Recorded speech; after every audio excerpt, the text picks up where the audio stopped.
Good morning, good afternoon, good evening, and welcome to this webinar on how to score 760 on the GMAT. My name is Rajat Sudana. I'm one of the co-founders of e-GMAT, and I'm going to be your main host today. Along with me in this webinar, we have Sandeep. Sandeep is a GMAT strategy expert at e-GMAT, and he's going to be your co-host today. In this webinar, we'll do three things. One is we're going to help each one of you create your personalized study plan to get to your target GMAT score, whether it's 700, 710, or 760 or 790. Second thing that we'll do is we'll help you understand the core skills that you need to do to ace the GMAT, to need to master to ace the GMAT. And then the third thing that we'll do is we're going to help you understand how, as you put in effort to learn those core skills, you can actually track your improvement. So it's a strategy focused webinar, not our traditional subject matter webinars. And so to make the most out of this webinar, make sure you have good questions that that you have in your context, but also make sure that you attend this webinar with an intent to understand how GMAT as an exam is very different from the traditional exams that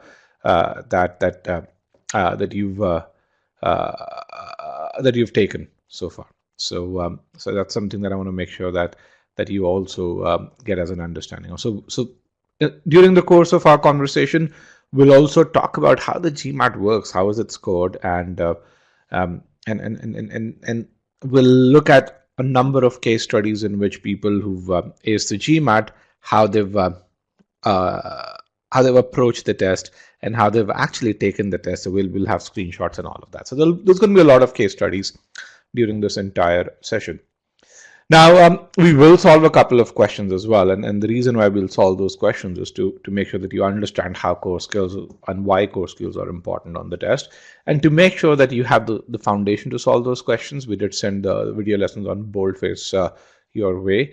If you've not gone through the video lesson on boldface, do go through it post this webinar. If there are things that are not clear from our discussion today, they will be clear once you go through this video lesson. Also, we have some upcoming free webinars. We have a free webinar on how to ace GMAT sentence correction by focusing on meaning and logic. This is probably our most popular webinar, and it's something that we started 8 years ago, and pretty much the meaning-based approach has become an industry standard over the last 3 years, and this is the same approach that Payal Tandon, who's the other co-founder of e-GMAT and the original author of meaning-based approach, embarked upon in 2010 or so. So that's a very popular webinar. If SC is an area where you need to improve, definitely attend this. You're going to find that that your skills in GMAT SC would improve tremendously after this. Similarly, we have a free webinar on the quant side of things, more specifically around arithmetic and number properties. Again, in this, we'll look at how, if you understand the basic concepts, you can apply those concepts to solve the easiest and the most challenging questions. Again, in this number properties webinar, we'll prove that GMAT quant is not a math test. It indeed is a test of logic, and we're going to apply that logic over here. So register for this webinar if you haven't already. All right, with that, let's kind of get a pulse of this group. Couple of questions for you. One is, when do you plan to take the test? And based on the data that I have over here, what I see is that the biggest group here is those who haven't taken a data as of yet. Presumably, you're looking to apply for round 2. But other than that, I have 3 similarly sized groups in 16 to 30 days, 31 to 45, and 46 to 75 days. And then we have a group that wants to take the test right away. With regards to your target GMAT scores, upwards of 60% of you are aiming for a score of 730 or higher, which, if you want to aim for top B schools, that's something that you need. Good number of people in the 710, 720 bracket also, and then I'd say about 8.5% of you are in that 600 to 700 bracket. So most of you are aiming for high scores on the test. All right, with that, let's go right into the webinar pane. The screen will have or will be in the process of changing for you.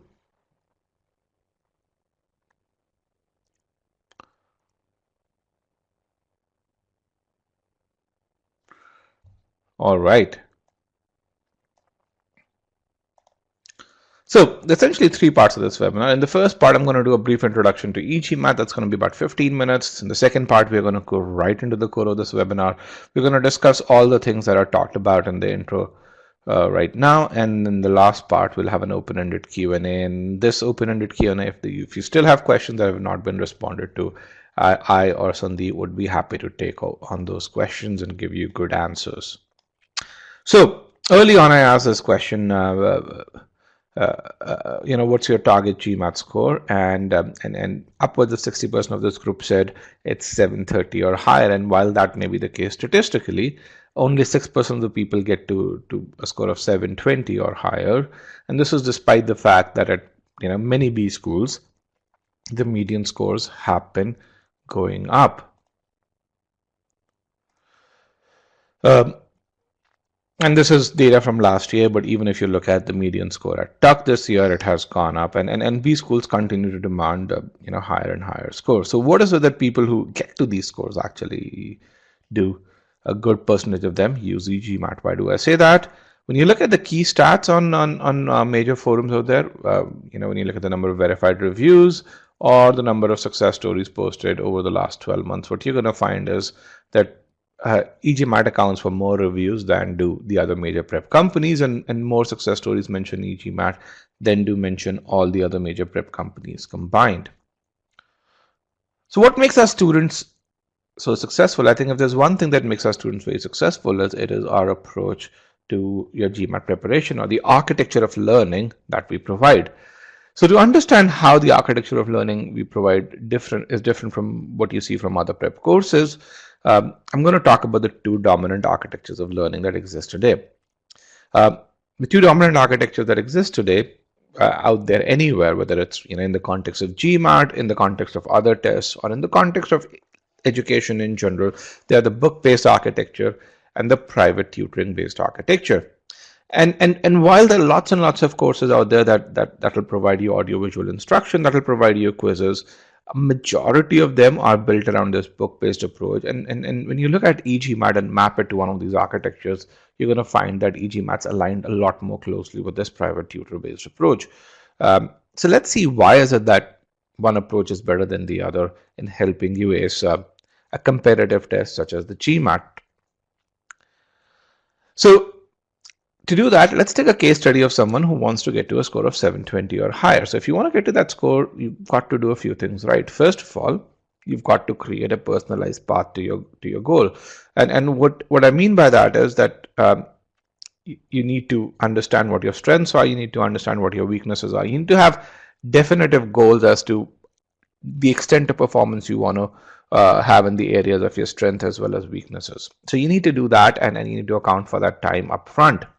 Then you need to learn the concepts that you don't know, and just knowing concepts isn't good enough. You need to know how to apply concepts, and you need to get so good at applying these concepts that you attain a level of mastery that puts you in that 720 plus score bracket. So at a very high level, that's kind of the learning architecture that that you need to follow. Now let's see how a book-based approach solves this challenge. Now, a book-based approach is all about autonomy, which means when you study using a book, you probably get a couple of study plans, and you've got to follow one or the other. Then you start learning concepts, and as you learn concepts, books are a great way of learning concepts. Now, one of the big problems that happens when you learn concepts using books is that this burden of validation, which is, hey, whether you've learned the concept well enough, is completely on the student. And if you are a super diligent student, you do well over here. But if you're not diligent, then when 1,000 people go through a chapter in a book, they learn to 1,000 different degrees. A few of them pass the threshold of learning to move on to the next concept. Many of them don't, but books don't give them feedback as to whether they've passed that threshold or not. Then knowing concepts isn't enough. You need to learn how to apply those concepts as well. And if that application doesn't come naturally to you, most people who follow this book-based approach struggle with solving questions. And to make things worse, what they really do is they solve hundreds and hundreds of questions, hoping that they would master application. Now, a few do, but they are only amongst the best and the brightest. And when it comes to evaluation of mastery. If you follow book-based architecture, you learn concepts, you solve a lot of questions, but then towards the end you resort to taking mock tests to really see whether you're actually close to that 710, 720, 740 score or not. And even when you take a mock test, many a times you find that you're very far off from your target score, and then when it comes to evaluation of the mock test, that onus is completely onto you. A private tutoring based architecture works very differently. When you work with a private tutor, the first thing that a good private tutor would do is to create a personalized study plan. And this personalized study plan is based on, A, your target GMAT score, B, your strengths, and C, your weaknesses. And the goal of the study plan is to make sure that you make the most out of your strengths, because that's what a good strategy does.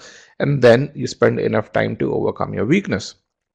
Then a good private tutor will teach you concepts, and as you're learning these concepts, a private tutor would evaluate you and give you feedback so that you learn concepts properly.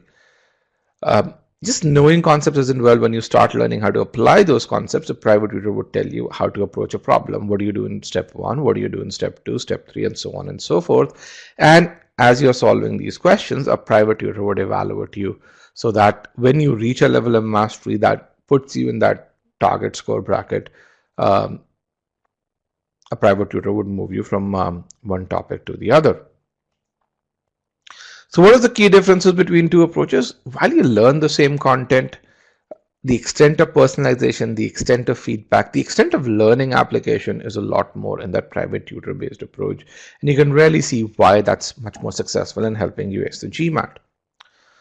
So let's see, why do we say that e-GMAT's built around this private tutor-based approach, while most of these other courses are built around this book-based architecture. And we're going to take a case study of a student who wants to go from a 600 to a 720 score. So very, very similar case study. The first thing is creating your study plan. So how do you go about creating your study plan? We built this AI-driven utility called GMAT Planner that allows each one of you to create your personalized study plan. How does this utility work? It takes in your current quant and verbal scores, which, by the way, if you don't have, we have a mock test that gives you an excellent estimate of those scores. Then, based on your target GMAT score, it tells you your target quant and your target verbal score. Not only that, it also tells you how would you get to that target quant score and your target verbal score. Now, we also have tools which will, so over here, what you really see is that you need to get to a Q50, you need to score 83rd percentile in arithmetic and algebra, and you need to score 90th percentile in SC, 84th percentile in CR, and 68th percentile in RC. And again, these are really good recommendations, but if you want to customize them, this is an AI-driven utility. It has the tools to help you customize this. So we also give you diagnostics to get your starting scores in these areas. So our Sigma X mock tells you what is your starting ability in arithmetic, what is your starting ability in algebra, just like an ESR would do, and similarly on the SCCR and RC side. So when this happens, what really happens is that your entire GMAT preparation becomes a set of 5 different milestones.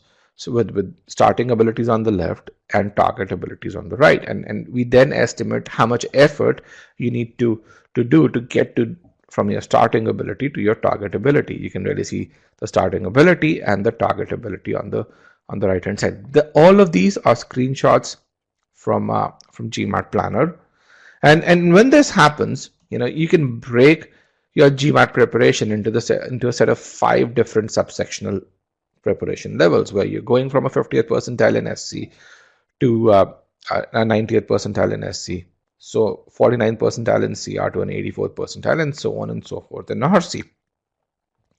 Then we help create a calendar view for you. We estimate when can you take the test based on the number of hours that you can put in during a weekday as well as on a weekend. So why did we spend upwards of 1,000 hours building a planner like this? So that each one of you can create a personalized study plan, not just once, but multiple times during your preparation in 7 minutes or less.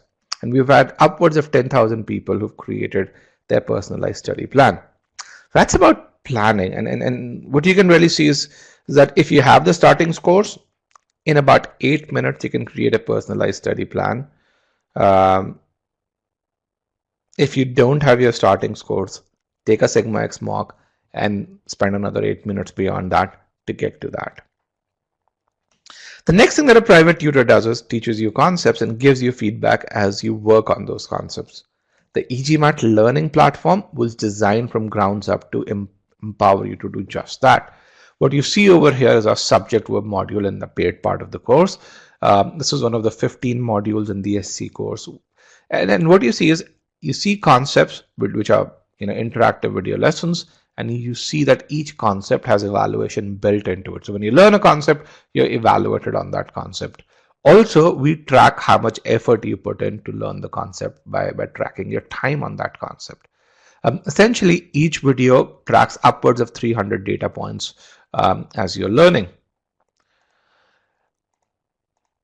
Why is that important? Because as you learn the concept, you get feedback on how well you've learned the concept. In this case, this particular student needs to revise this concept, and the student gets this feedback towards the end of the concept. When you compare this to another popular course, this is a course by Magoosh, what you're going to find is, yes, there's a listing of concepts. Yes, it's not as comprehensive, but the concept of feedback is not there. In fact, this time that you see over here is not the time you spent on it. It's the length of video. Then the next thing that a private tutor does is teaches you how to apply those concepts. And to do that, we've created a very specific entity called an application file in which we teach you how to approach a concept in steps. Then we give you practice on those questions, and then we give you a set of targeted official questions that you can apply this on. So you learn subject verb, you learn how to apply it, you actually apply it, and you get feedback on how well you're doing right then and there. When you compare this, and this is how every module, whether it's a quant or a verbal module, and we've upwards of 100 modules in our course, is architected. When you compare this to the Magoosh offering, you're going to find the concept of application as a separate entity does not exist.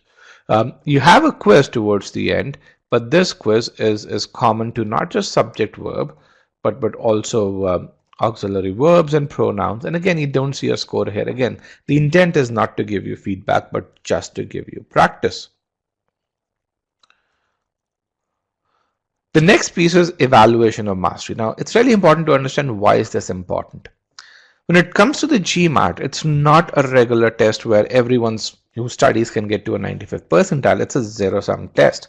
So when you're studying SC, you're not studying SC just to learn SC, but to hit that 90th percentile, to be among those top 10 percentile of students. And it's really important that when you're studying SC, you hit that ability while studying SC.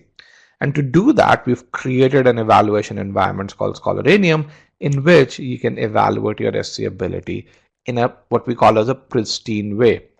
So you can take an SC ability quiz, and then based on that ability quiz, you get stats as to, hey, what's your ability score and where is it that you still need to work on? And in this case, clearly the student needs to work on his ability in comparison. The beauty of this architecture is the student can go back to the comparison module, revise the key concepts and application files and practice files there, come back, take another ability quiz, and can do this round trip and track his or her improvement in about a day and a half.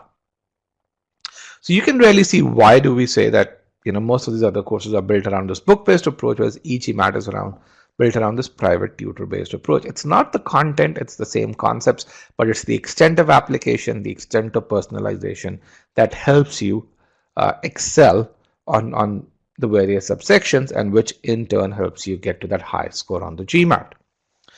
Who's created some of these content, or actually all of this content? 4 out of GMAT Club's top 5 rated instructors have created this content. Instructors who've not only been doing this full time for a very long time, but have been reviewed a lot more frequently on GMAT Club. So while only 6% of the people get to that score of 720 or higher, a good percentage of them use e-GMAT. With that, I've come to the end of my introduction. If you want to stay updated with all things e-GMAT, if you want to stay updated with many things that go on in the MBA world, you can connect with me on my LinkedIn, and you get to meet a lot of current students as well as former students. You'd also be able to connect with a lot of admission officers at top B schools. With that, let's go into the second part of this webinar, which is how to create your GMAT strategy as well as your study plan. So, as I said, this core part now is divided into 3 subparts. We'll talk about how do you create your GMAT strategy, how do you define your target quant, target verbal score, and how do you define how to allocate time on this. Then we'll look at the core skills when it comes to acing the test, and why are these core skills important to get to that 760 score. Is there anyone over here who's hit what we call as a score plateau? And I'll tell you what a score plateau is. A score plateau is a scenario where you've been studying for the GMAT for upwards of 100 hours, and what you find is that your score is stuck. No matter how many more hours you put in, your score doesn't seem to improve beyond that point. Has anyone, and specifically if you put in 80 hours, only then you would see a score plateau. Has anyone experienced this over here? Select yes if you have, select no otherwise. Let's get a few more responses. Again, you would experience a score plateau only after you put in about 60 to 70 hours or 80 hours studying for the GMAT. If you've not, the first 80 hours usually, as you put in effort, you find your score improves, but it's only after those 80 hours. All right, so about 50% of the class has experienced a score plateau. As we go into the core skills part, we're going to really see that why is it that happens? Why do you experience a score plateau? Why does your score get stuck at a 620, 640, 650 score? Why is it that you don't get to a 740 score? And what can you do about it? And once you've understood the importance of core skills, you're going to really see how can you create a trackable study plan. So let's move forward. The first thing you have to do before we move forward is to understand what does the word strategy mean, and so all of you are aiming to do an MBA. So let's get in an open-ended question over here, and I want you to tell me, when you hear the word strategy, what does it mean to you?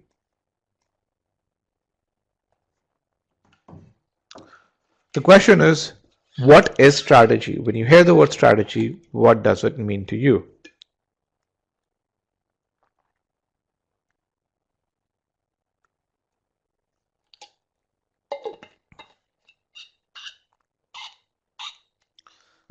Okay, let's get a few more responses.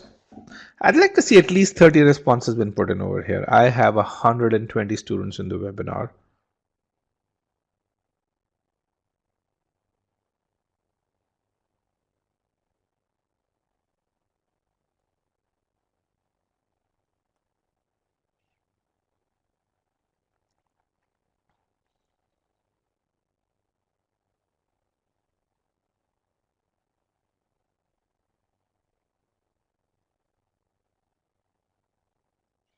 Three, 2, and 1. 37 responses. Some really good responses. Many of them good responses. That's good. Okay, almost everyone, and you guys can read each other's response or input, has said the word plan, and that's true. A strategy is a plan. It's a sequence of steps, and that's what a plan is, a logical sequence of steps, that is.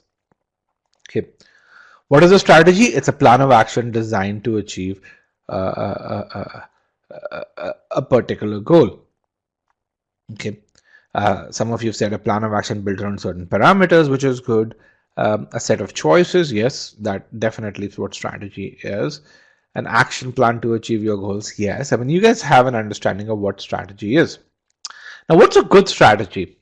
A good strategy is something that provides maximum benefit with the least input, and it does it by doing two things. One is capitalizing on your strengths, and second is overcoming your weakness. So I want to kind of emphasize on 4 different things over here.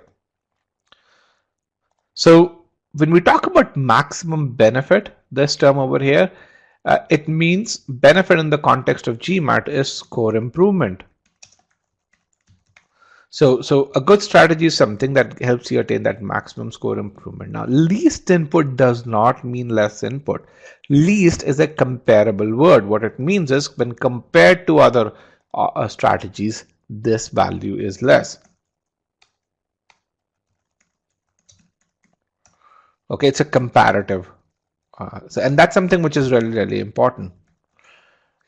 That a good strategy may still require you to put in 200 hours, but that 200 hours option is fewer hours than each of the other options that is out there. And how does it happen? In a good strategy, definitely make sure you capitalize on your strengths and then spend enough time to overcome your weakness. There's certain hallmarks of a good strategy. First of all, it's always goal driven. A strategy for a 760, the way you achieve a 760 is going to be very different from how you achieve a 700. The second thing it starts with is an analysis of your situation and an analysis of your current strengths and weaknesses. Let me ask another poll question. How many of you, took a study plan from a friend or someone that you know? How many of you adopted your friend's study plan or someone who you know? Let's get in a response to a poll. Let's get a few more responses. And let me elaborate on this and be very truthful here. How many of you, when you started studying for the GMAT, spoke with a friend or someone who you knew did well on the GMAT, and if that guy took 2 months to ace the GMAT, you assume you're going to take a similar amount of time. If that guy spent 60% of his time on verbal, you assume that you'd need a similar amount of time on verbal, and so on and so forth. How many of you did that? And again, be super truthful here.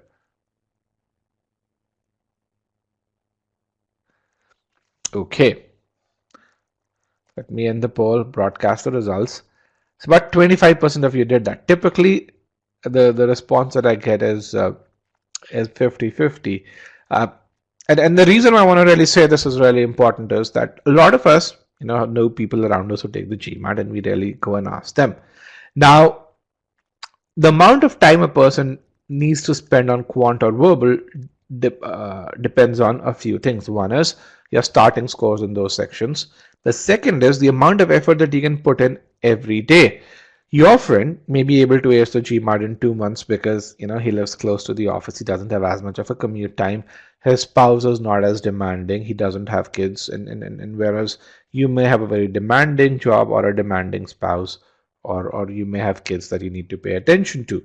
So each one of these makes your situation and correspondingly makes your strategy very different from the strategy that your friends may have.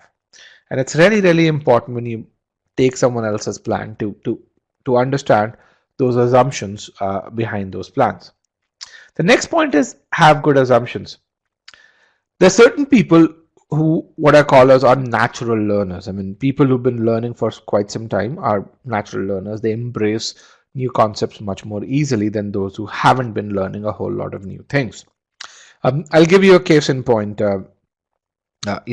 And there's certain people who absorb new information very, very quickly.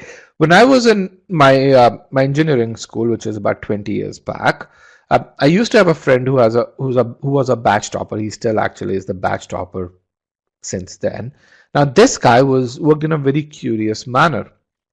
He would not study during the entire semester. 20 days before the semester, he would get into what we call as intense study mode.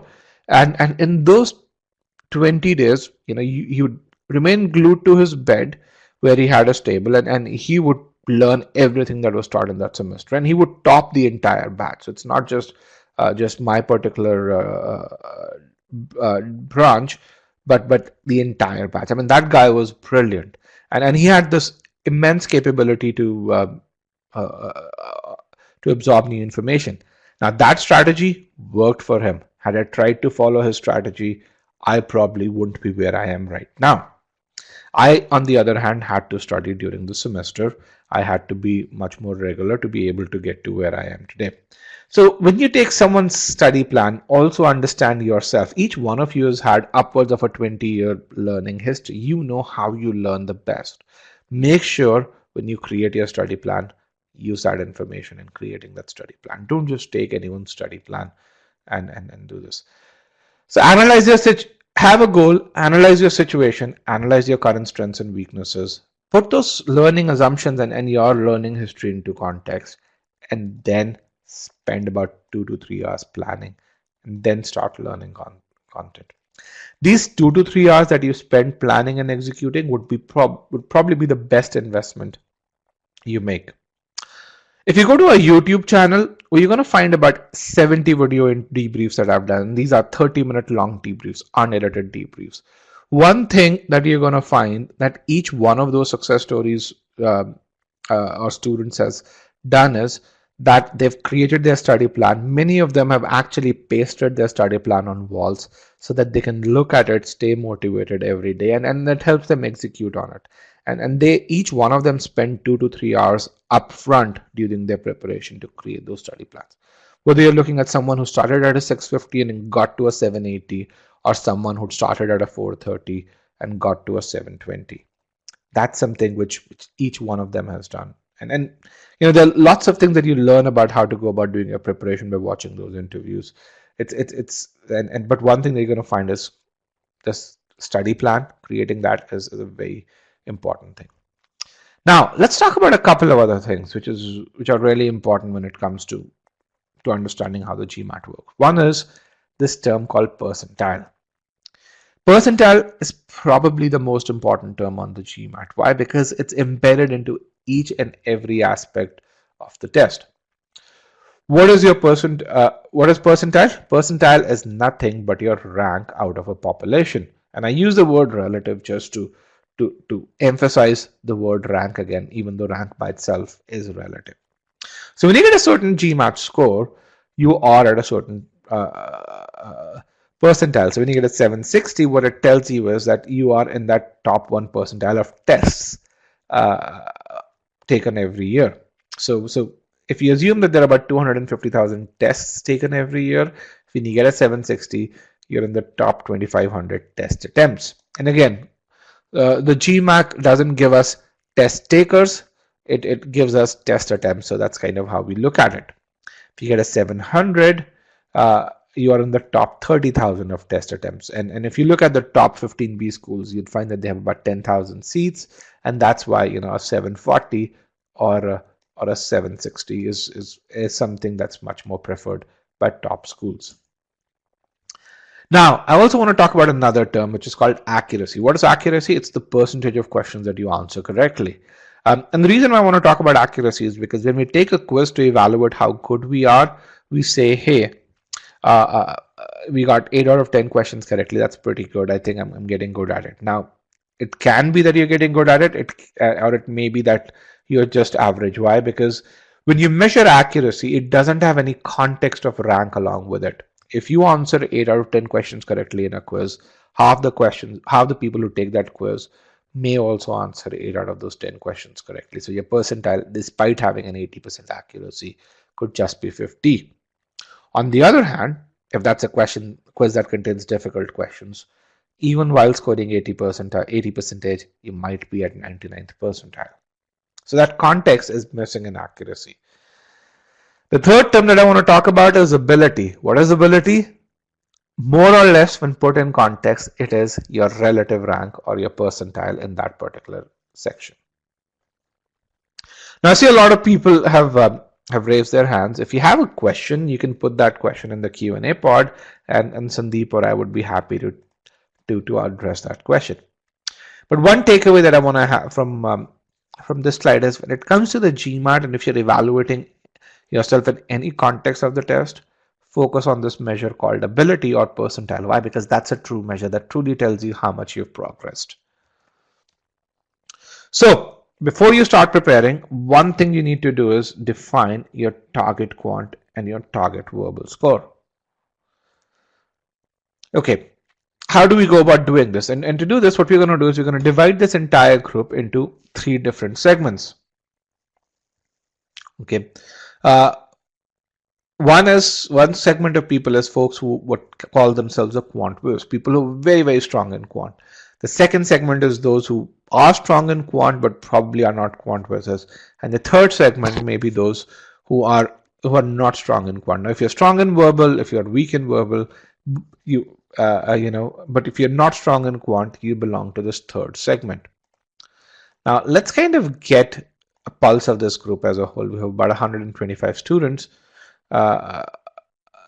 Let's get what is your strength.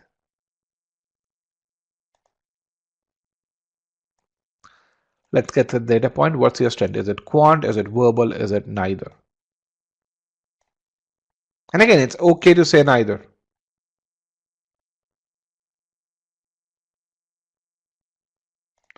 Let's get a few more responses. The question is, what is your strength? Is it quant? Is it verbal? Is it neither? Okay, 61% of the people consider quant to be their 60% of people consider quant to be their strength, 21% consider verbal, and 18% consider neither to be their strength. If quant is your strength, and if you're a quant whiz, and if you want to get to a score of 700, make sure you get a Q50 or a 51, which means on the verbal side, you only have to worry about getting a V33, V34. Even before, if you're a quant whiz, even before you start studying verbal, ensure you study quant for about 10 days, and you should be able to get to a Q49. If you're someone who's strong in quant but not a quant whiz, you still aim for a Q49.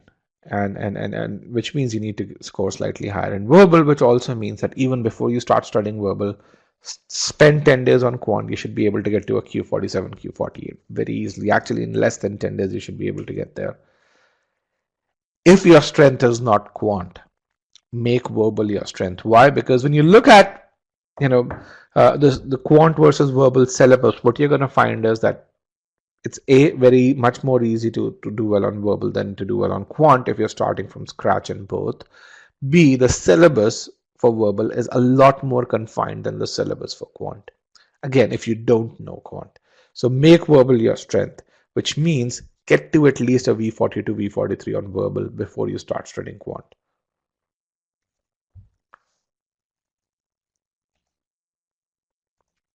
So the key question that you have to ask yourself is,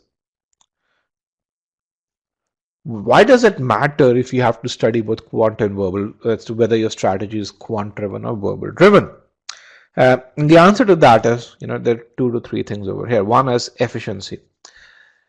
Even though you may have to study quant or verbal, if you define whether your strategy is quant driven or verbal driven, you're going to focus on the level of excellence you need to achieve on either. And that's something which is really important to understand. As you saw for a 700 level student, if that person aims for a Q51, that person only needs to get to a V32 to hit a score of 700, or get to a V36 to hit a score of 720 or 730. In that case, the kind of effort, the places of where the person needs to put in effort would be very different than if you wanted to get to a 730 using a Q49 and a V41. So if you are a quant whiz, and let me actually write this down over here. If you are a quant whiz, and then you should aim, and if you want to get to a score of 730,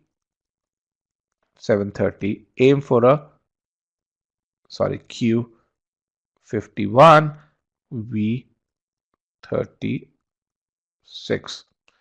On the other hand, if you're a quant whiz and if you say, I'm going to get to a 730 by getting to a Q49 and V41, what you're going to find is that this route over here is requires a lot more effort. Your probability of success over here is going to be lower than what it would be if you aim for, this route. So that's why one thing is, it's really important that you create a study plan that's built on your strengths. The second thing which is there is confidence. One thing that I will tell you is when you're studying for the GMAT, you're going to find that you need to keep yourself motivated. And if you need to keep yourself motivated, you need to make sure that you need to track your improvement. And if quant is your strength or if verbal is your strength and you spend the first 15 days improving in those areas, you're going to find as you take a mock test that you're a lot more closer to your target GMAT score. And when you're a lot more closer to your target GMAT score, just studying seems easier because hey, you are almost there. Okay. So, but each one of you is aiming for a different score. Each one of you has different starting points. And to make sure that each one of you can create your personalized study plan, I would recommend that you take a look at GMAT Planner and get your personalized study plans where you get your starting scores, your ending scores, as well as the amount of effort that you need to put in. And as you do that, getting these target milestones is really, really important. Why? Because they tell you the level of excellence that you need to achieve in each of these subsections. For example, over here in RC, this particular student does not need to spend as much time. He doesn't need to achieve the same level of excellence that he needs to do in SC. Why? Because the path that the student has chosen to get to essentially a V38 is by excelling in SC, doing really good in CR, and doing above average in RC. Now, let's talk a bit about the importance of high GMAT score. And the reason why I want to make sure that you understand this is because how the GMAT score is perceived has changed over the last 4 to 5 years. And this change started, and how the GMAT score is actually used has also changed over the last 4 to 5 years. And this change started sometime in 2013 or so, which is when a lot more Asians started taking the GMAT. And there was this article that came out in 2014 which said that on B school test, Americans failed to measure up. This was a Wall Street Journal article. Here's the URL. It's a free article that you can still, if you click on this URL, you should be able to read this article. What this article essentially said was that, hey, because of so many Asians taking the test, the GMAT has created separate rankings, and these rankings are only available to business schools. So you might see a ranking which says you have a 92nd percentile, but B schools can also see a separate ranking. And what are these separate rankings? These are regional rankings where a B school can now compare, if you're an Indian, how did you do against certain other Indians? How did you do against certain other Indians who are in a very similar profession? Let's see why did the GMAT go about doing this? So here's an excerpt from those articles. To address those concerns, what are the concerns? The concerns is that Americans aren't doing as well. GMAT in September, and this is September of 2014, introduced a benchmarking tool that allows admission officers to compare applicants against their own cohort, filtering school scores and percentile rankings by world, region, country, gender, and college GPA. So when all of this filtering is possible, there was a brief time when I had access to this tool, and man, this provided a ton of data. Sarah Nair, who's the Assistant Dean of MBA Admissions at Darden, one of the top business schools, she said she was among those who contacted GMAT for help. Why did she contact GMAT for help? She said, I need to be able to show my scholarship committee, which includes faculty, that this person is in the top 5% of test takers in his region, even though that individual might not rank highly against test takers worldwide. So a few takeaways over here. One is GMAT is an important tool even at top schools. I mean, a lot of people think you get to a 720, it doesn't impact your probability of admission at top B schools. No, that isn't the case. I'm going to actually give you more data to prove that. The second piece is, when it comes to competition, you essentially now compete with others in your region, which means you need to actually outsmart others who are from a similar background, from the same reasons. And the third piece is, in today's world, your GMAT score plays a huge role in scholarships. I mean, and this role has actually increased more and more. Why? Because in the year 2019, B schools are likely to offer more scholarships than they have ever done in the history of the MBA.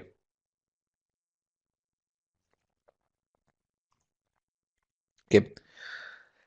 So that was just a logical mention. Here you have some stats over here which talk about the probability of admission with GMAT scores, and these stats are based on data that's been compiled by folks on GMAT Club, and this is data from about 3,000 students, and you can really see the URL over here.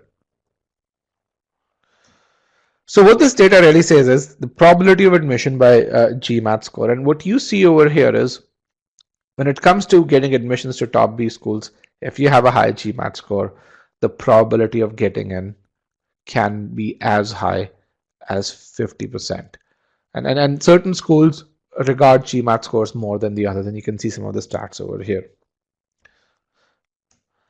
Now, I'm a member of AGAC. AGAC is an association of Graduate Admissions Council, which it's essentially an association of top admission consultants and top test prep companies, along with the GMAC, along with key folks in the entire MBA industry. And what we do every year is we get together for a week at a top business school or multiple top business schools, and we invite admission officers from every other top B school. So and then we talk about various trends in the MBA world. So these are updates from the conference in June of 2018. I actually wasn't able to go in 2019, but here are some key takeaways in the context of GMAT from this conference. So we talked to schools about multiple attempts in this world when you see cancelled attempts, and some people don't cancel their scores, and say, how do you perceive someone who has 3 scores on a score sheet? And most schools frankly did not care. They said, we don't care if you have 3 attempts. What we care is about that end score. In fact, certain schools and certain top schools really perceive this as a positive character trait. Why do they say? They say, hey, the very fact that the candidate put an effort to get to that top score ensures that the candidate is willing to study at the top school. The candidate is willing to put in the effort, is not perturbed by failure. In fact, schools even said that after you've applied and if you've not received a decision and if your GMAT score is improved, tell us. And if you've been waitlisted, definitely go and improve that GMAT score. Why? Because the admission director at Columbia said, what else can you do in a span of 3 to 4 months? You can only improve your GMAT score. If you want to apply to NYU's Turn, if you want to apply to GSB Chicago, if you want to apply to Darden, if you want to apply to Harvard, if you want to apply to Stanford, make sure that you get a score of Q46 or higher, because otherwise the professors at these schools, they worry about your ability to handle the coursework. A few schools will not even read your application if you don't have a certain GMAT score. So you may have a really competitive application. If you don't meet their threshold, they won't read it. And we asked those schools and said, why is that the case? They basically said, because we get so many applicants from this pool that we can pick and choose. And the last piece, every school confirmed that when it comes to scholarships, 2 things make a difference. One is your GMAT score. The second is how you do during the interview, how much they like you during the interview, essentially. So your GMAT score has a huge bearing on scholarships. The kind of attendees at this conference, yeah, you can really see that. In the year 2018, GSB Chicago and Kellogg hosted this. The year prior to that, Stanford hosted this conference along with UCLA and Haas. The year prior to that, Harvard and MIT hosted. So top schools do host this. The year prior to that, it was hosted by London Business School and INSEAD. Now, logical data, statistical data. Now I'm going to give you some anecdotal data. This is a guy, his name is Victor Makula. He scored 740 on the GMAT. He did the GMAT thrice, 4 times actually. And he received multiple full fellowships. I mean, he received a full fellowship from Ross, Keenan, Flagler. He also received an admit from Wharton. He's currently studying at Wharton. But I mean, I have seen very few people who receive a full fellowship from Ross. I mean, Ross does award about 30% fellowships regularly to our students, but this is something which is not some regular feature. How he improved to 770, he actually focused on improving his verbal, and he improved his verbal to a V44. Now, this guy is not an American. He's an African, and to score 90th percentile despite not having English as your first language is very credible. He spent about $600 on his GMAT preparation as well as admission consulting, and he used data to get to that V44 score. And he received more than 200 grand in fellowships. Now the second student over here, his name is Kong Bui. He scored a 760 on the GMAT. Again, you can watch his interview over here on the Wistia link when I share the PDF. But the neat thing you're going to really find is that this guy received not just one but 4 full fellowships. In addition to doing that, he actually received a study stipend from Ohio Fisher. So right now he's studying at Ohio Fisher, and he's received $1,700 a month to study over there. Talk about getting paid. Another thing that you're going to notice is that he doesn't have your extracurriculars. He doesn't speak flawless English. But the reason why he received these full fellowships is A, because of his GMAT score, and B, because he did the key things right. He did the essays properly. He practiced and answered the interview questions really well. Has another example of a student who never wanted to get a scholarship or so. This particular student, Pravi, she is a business owner, very well off financially, but her target score was 680, but she wanted to study at the GMAT. She took the GMAT 5 times. She used e-GMAT during her 5th attempt. She received multiple scholarships, including an 80,000 scholarship from Georgetown University. Her goal was, as I said, around that 680 score. She never dreamt of scoring a 740, but she ended up getting a 740, and she's currently studying at Kellogg. And this last example is of a student who, the very rare student in that sense, that she got into Harvard, Stanford, Kellogg, Wharton, and NCL, every school that she applied to.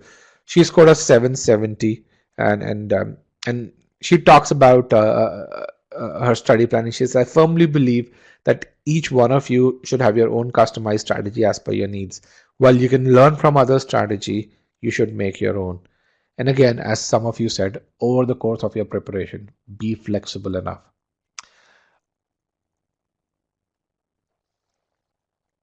She wrote her debrief, and she actually shared the pictures that she created that she would paste on the wall, where she put her study plan. She actually put her entire study plan on her wall, and she shared those pictures.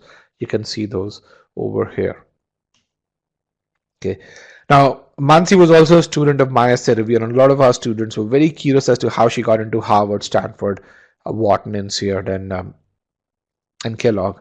And so Poonam, who's an e-GMAT partner, she actually allowed us to share her Mansi's MBA journey with you guys, so you guys can watch how she approached her B school essays and got into these top schools.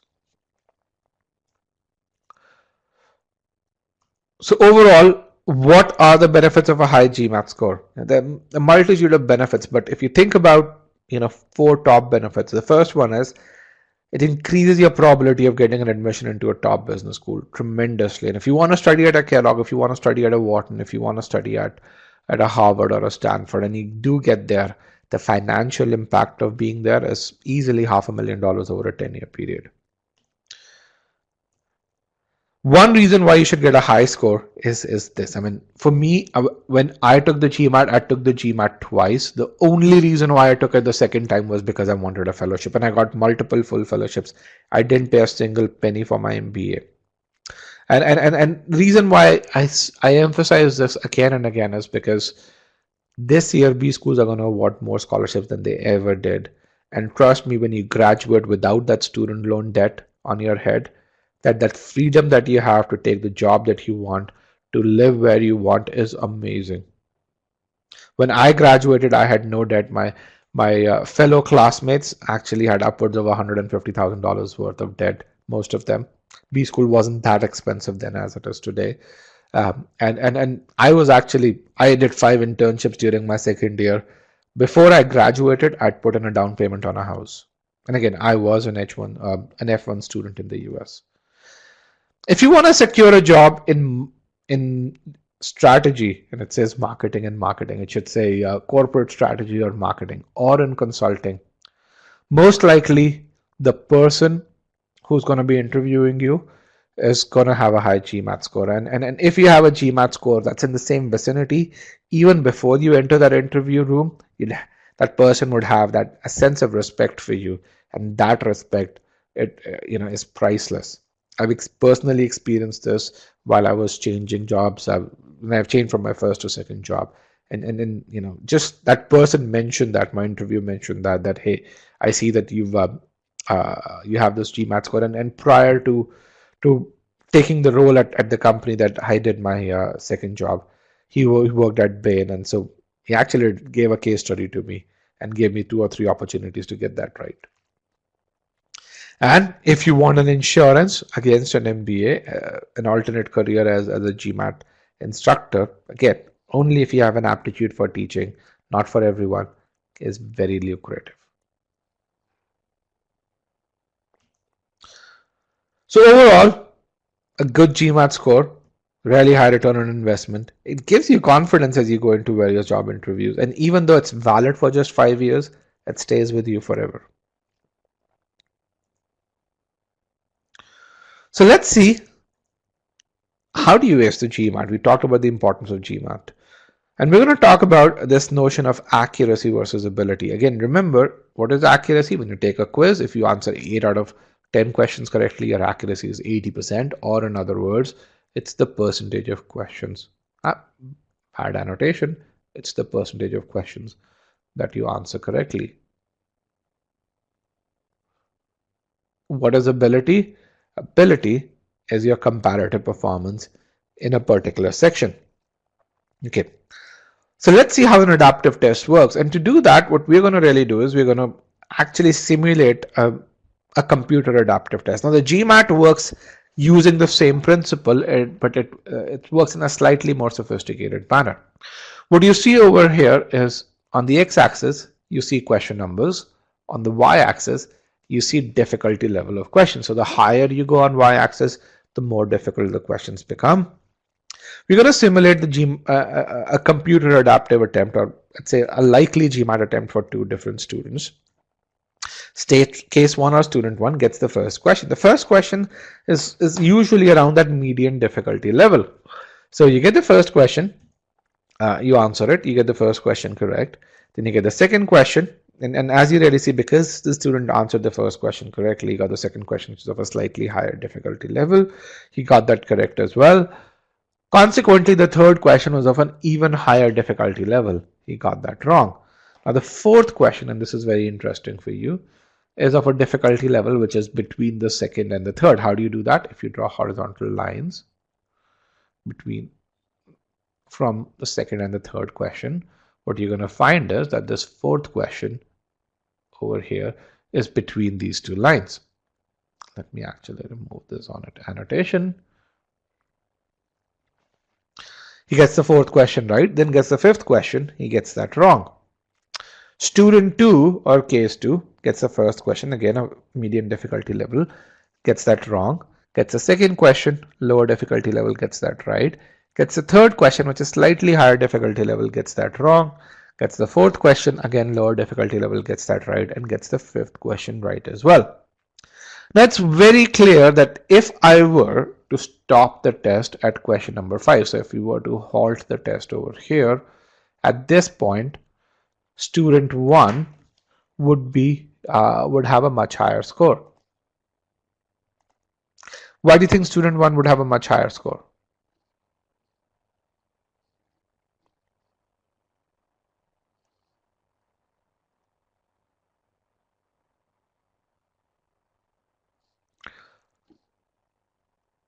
Why do you think student 1 would have a much higher score?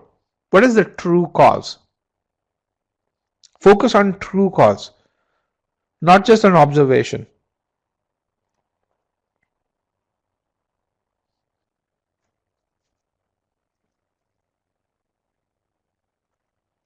Let's get a few more responses.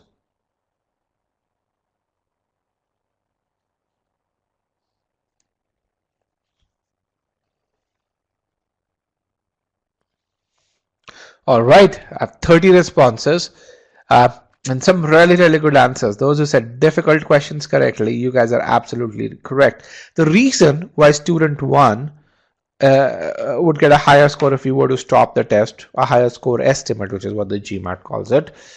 If you were to really stop the test over there, is because student 1 has answered more, the questions that student 1 has answered are much more difficult. Now, as the average difficulty line, you guys can really see that. And then what you really see, if you were to really look at the observation, student 1 got 5 questions. Each one of them was either at the average difficulty level, and which was the question at the average difficulty level, which is the first question here, or above the average difficulty level line. Student 2, on the other hand, got only 1 question at the average difficulty level, which he answered incorrectly. Okay. So the reason why student 1 got a higher score is because student 1 answered more difficult questions correctly. So and their accuracy is identical. Both of them answered 3 out of 5 questions correctly. So their accuracy would be 60%. Okay. Now, what does it mean with regards to acing the GMAT? When it comes to acing the GMAT, you need to overcome 2 different challenges. One is that you need to get difficult questions served to you. The second is that you answer those difficult questions correctly. Now, one of the other things that you can take as an inference, and it's a deep inference that you can get from this, is that on the GMAT, there is something which is called a question picker, and that question picker is going to serve questions to you that it thinks you can answer correctly while pushing the envelope. The reason why this guy got the second question of a much lower difficulty level is because he answered this first question incorrectly. So the question picker decided, hey, because this guy answered a medium difficulty level question incorrectly, I'm going to give him an easier question. Okay. So if you think about what this question picker is trying to do, it's trying to, in some ways, increase your accuracy. Why? Because by not giving you a question which is difficult, or by not giving you a question which is at this difficulty level, but rather giving you a question at a lower difficulty level, what it's trying to do is increase your accuracy. Do you guys get that? The question picker is trying to serve questions to you that it thinks you can answer correctly. Does that make sense to you? If you can type in yes. Okay. Now, because the test by itself is trying to increase your accuracy, on a computer adaptive test such as the GMAT, measuring accuracy can lead to very misleading results. And that's something that I want to make sure that you remember. That when you measure accuracy on a computer adaptive test such as the GMAT, you can draw very wrong conclusions. And let me just show you some real data to prove my point. So what you see over here are screenshots from GMAT score attempts of 2 different students. Excuse me. So these are screenshots of on the verbal section of the GMAT, and what you see over here is, this is again the older format when the test used to have 41 questions, but even today the scoring algorithm hasn't changed. You just have fewer experimental questions on the GMAT. So what you see over here is, when you compare these 2 students between question numbers 11 and 41, you can't choose between them. They have 9 mistakes between question numbers 11 and 41. The mistakes are more or less equally spaced. It's really a difficult thing to pick between them. The only difference between these 2 students is these 2 questions. This guy made mistakes early on, got the first 2 questions wrong. Now, if you were to look at their scores, And if accuracy were a measure of competence for you, you'd be shocked, because this guy got a verbal score of 32. This guy got a verbal score of 43. A verbal score of 43 is 97th percentile rank. A verbal score of 32 is 67th percentile rank. And people who look at accuracy, they ignore two things. One is they really say, hey, man, this guy, if I make two more mistakes, I can have 80,000 people ahead of me, because that's the difference between these two people. The second thing that they ignore is that you can still get a 97th percentile despite making 9 mistakes, which, by the way, it's very difficult to do on a test that has only 41 questions. When 9 out of 41 is what? You have about 80% accuracy, or slightly less than 80% accuracy, and you still can get a 97th percentile rank. So they fail to notice that. How many of you are thinking, man, GMAT's a really harsh test? How many of you are thinking GMAT's a really difficult test? It actually isn't. It actually isn't. For me, when I look at it, when I look at this stat, what I really see is that GMAT's a very forgiving test. Why? Because I can make 9 mistakes. I can still get a 97th percentile. I can still get a 760 or a 770 despite making these 9 mistakes on the verbal section. It's that forgiving. And that's where you have to take accuracy out of the picture when it comes to the GMAT. And then to do that, let me just explain to you. Let me just model these two students on this model of the test that we just looked at. And you'll really see why the test is behaving the way it is. And then I'm going to show you data to really prove how the test evaluates you. Let's look at student 2, the guy who actually did the first 2 questions wrong. Student 2 got the first question, which is of a median difficulty level, got that wrong. Got the second question, which is of a 30 percentile level, got that wrong as well. So the third question this guy got was of a 15 to 10 percentile level. Now tell me, those of you, a lot of you said you guys are quant whizzes, what is the probability that you are a 90th percentile student and you get a 50th percentile question wrong and a 30th percentile question wrong, one after the other? What is that probability? What do you think?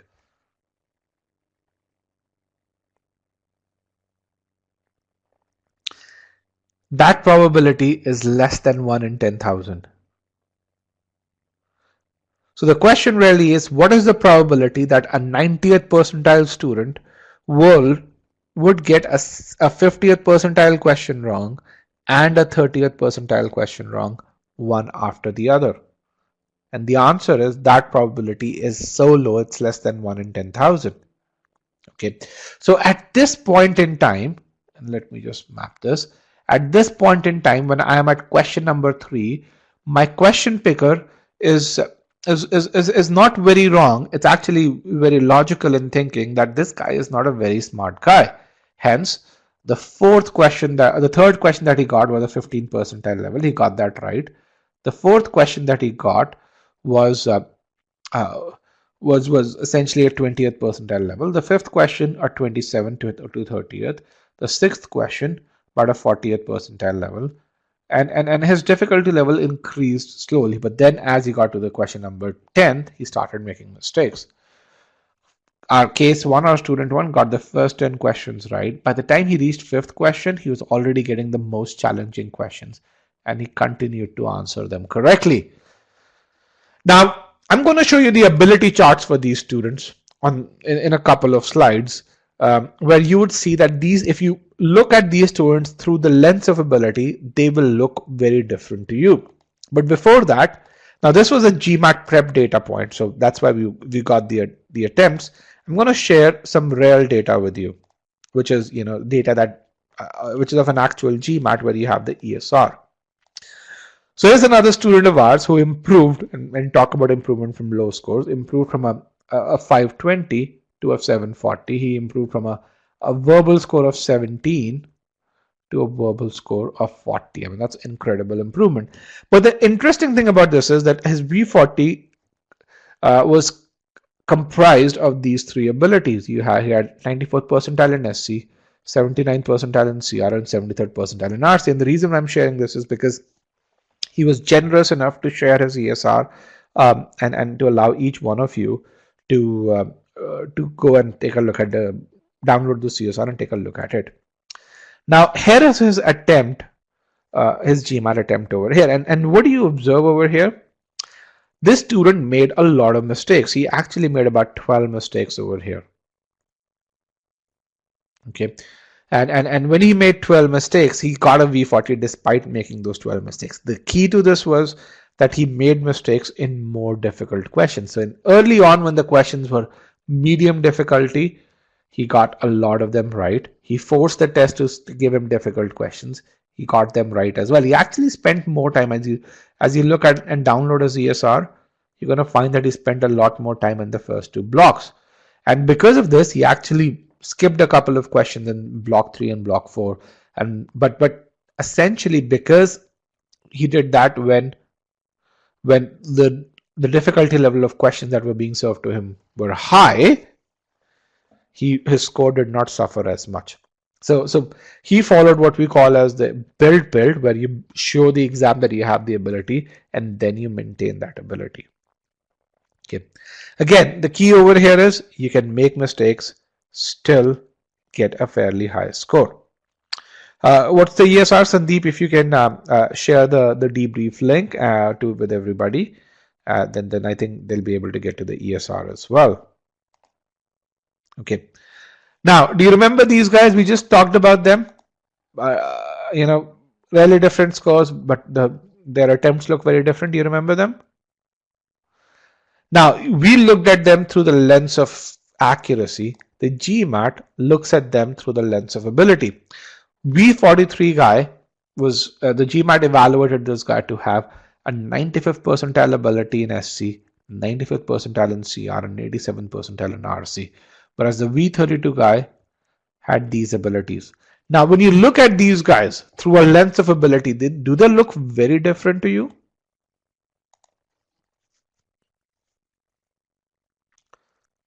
Take a look at this data point. Do these guys look very different? And that's how the GMAT looks at these people. And that's why I say when it comes to acing the GMAT, focus on building abilities. Okay. Let's see. One comment was little, but not too much. How do you say a little? I mean, a 95th percentile ability in critical reasoning is very different from a 66th percentile ability in critical reasoning. An 87th percentile in RC is way better than a 59th percentile in RC.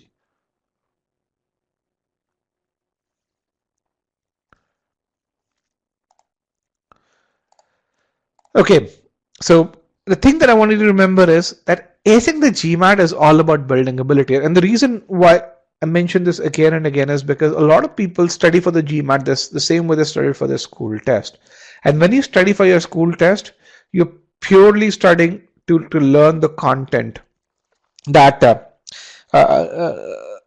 that you see over there.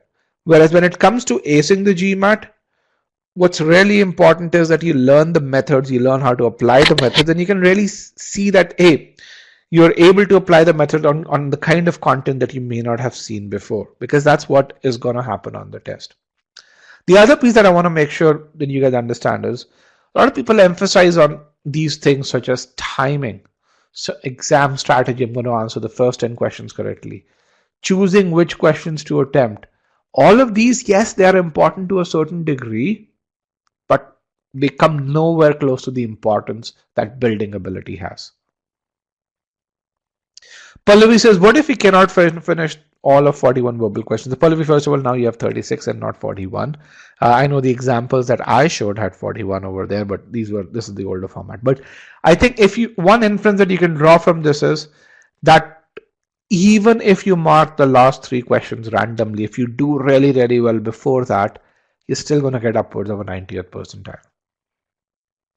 So yeah. So you don't need to answer each and every question. Your ability is primarily decided in the first 2 blocks. If you do well enough to take the test, in yes, Pallavi, you need to attempt all, but you can randomly mark answers. It takes about 30 seconds to randomly mark 4 answers.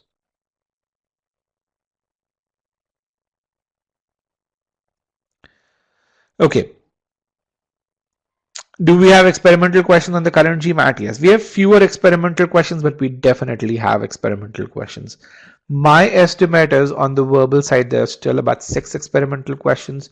On the quant side, there are about 4 experimental questions.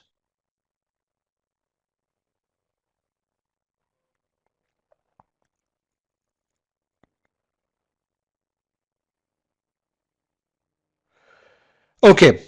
Okay, guys, now we are digressing from the conversation, but I'm going to answer one other question. What are experimental questions? So let me ask this. How often can you take the GMAT? How many people know that?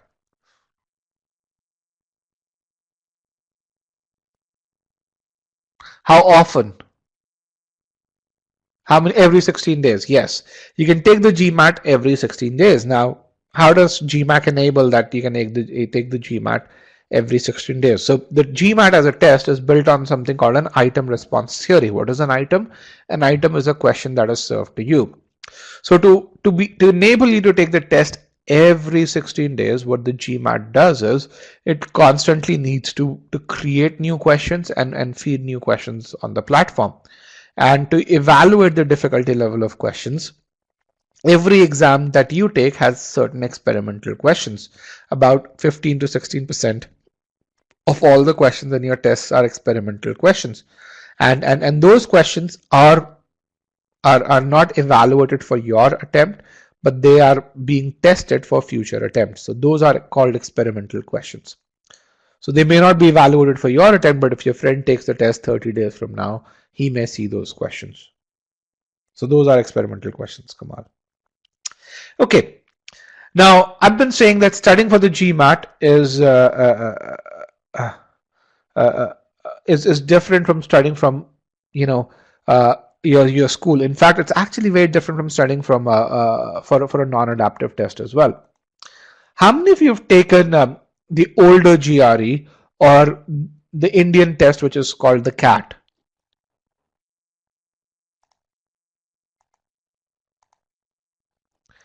Okay. Or how many of you are aware of it?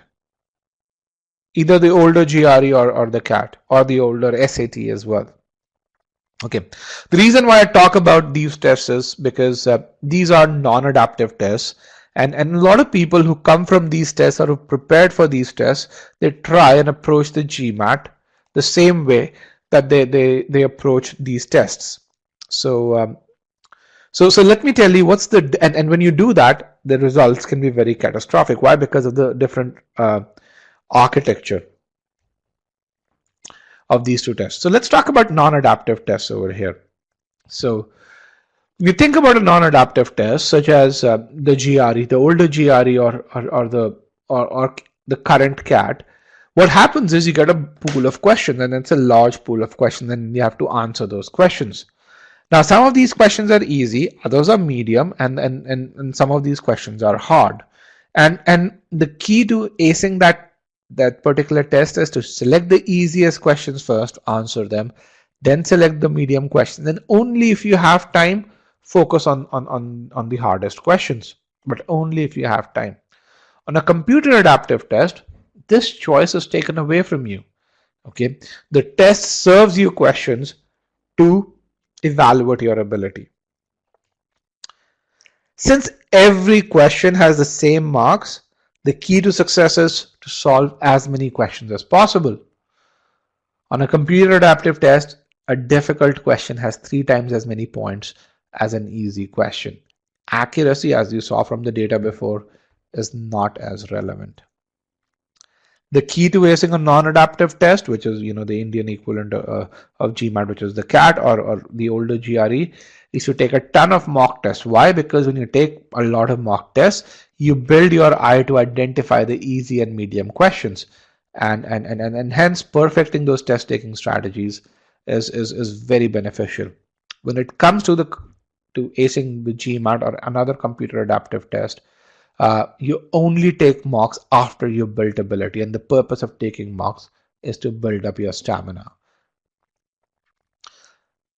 First of all, those who have taken the CAT or the older GRE, do you agree with all of these things? You have the key to acing the test is to solve the easiest and then the most difficult, then the medium difficulty level, and then the hard questions. And then you take a ton of mock tests just to perfect your eye. And if you take, and then the reason I want to make sure I mention that is because if you take the same approach towards the GMAT, you're going to find that you fail on the GMAT. Why? Because it's a very different test. The CAT is not a test of your ability. It's a test of your test taking skills. This guy over here is a test of your ability. So build ability. Don't follow the same approach. So if you need to build ability, then the first thing you have to do is be able to measure ability. And how do you do that in a reliable, consistent manner and in a pristine environment? To help students do this, about 4 years ago, we built this tool called Scholaranium that has ability quizzes. And it allows you, actually this now has upwards of 40 ability quizzes in verbal and upwards of 40 ability quizzes in quant. And what you do is you go there, you take an ability quiz and you get a score. And you get an ability score over there. And then you also get analytics along with it, which tell you where to focus next. I've shown this diagram before, and clearly this particular student needs to focus on comparison. The beauty of this is you can do that round tripping and improve on this ability score. Actually, this guy needs to focus on parallelism as well. Here's a student who improved from a Q score of Q35 to Q50 and a V36 to V42 by focusing on learning the right things and then refining them to perfection. Carrie is actually now studying at Yale. She wanted to aim for Harvard, Stanford, or Wharton, but her quant was stuck at Q35. She was strong in verbal to begin with, but she realized that hey, to get to a high score, she would need to improve verbal. She improved from Q35 to Q47 just by using the core course, and then from a Q47 to a Q50, she perfected by using Scholaranium. You can actually watch her interview over here. And because of these ability quizzes, because of the quality of questions, as well as the detail in solutions, Scholaranium is GMAT Club's highest rated assessment tool. You can see the number of reviews over there. You can also see that it's rated higher than GMAT mocks or any of the other mock tests that you see over there. So what have we talked about? We've talked about strategy in the context of GMAT. We've talked about how can you create your study plans. We've talked about why GMAT's important. We've talked about scholarships, fellowships, admissions. And we've talked about the relationship between GMAT and ability. What's still to come? How do you overcome that score plateau? And what's the importance of core skills in building ability? And then how do you build a trackable study plan? So let's see core skills now, and then how do you build them to ace the GMAT? And to do that, I'm going to talk about core skills in quant and verbal. And to do that, I'm going to give you a simple question to solve. This is a simple word problem question.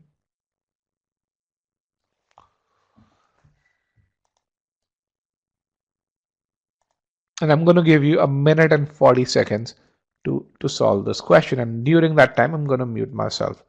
Here's the question. Here are the answer choices. Select the correct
All right, guys, last 10 seconds. Let's get a few more responses.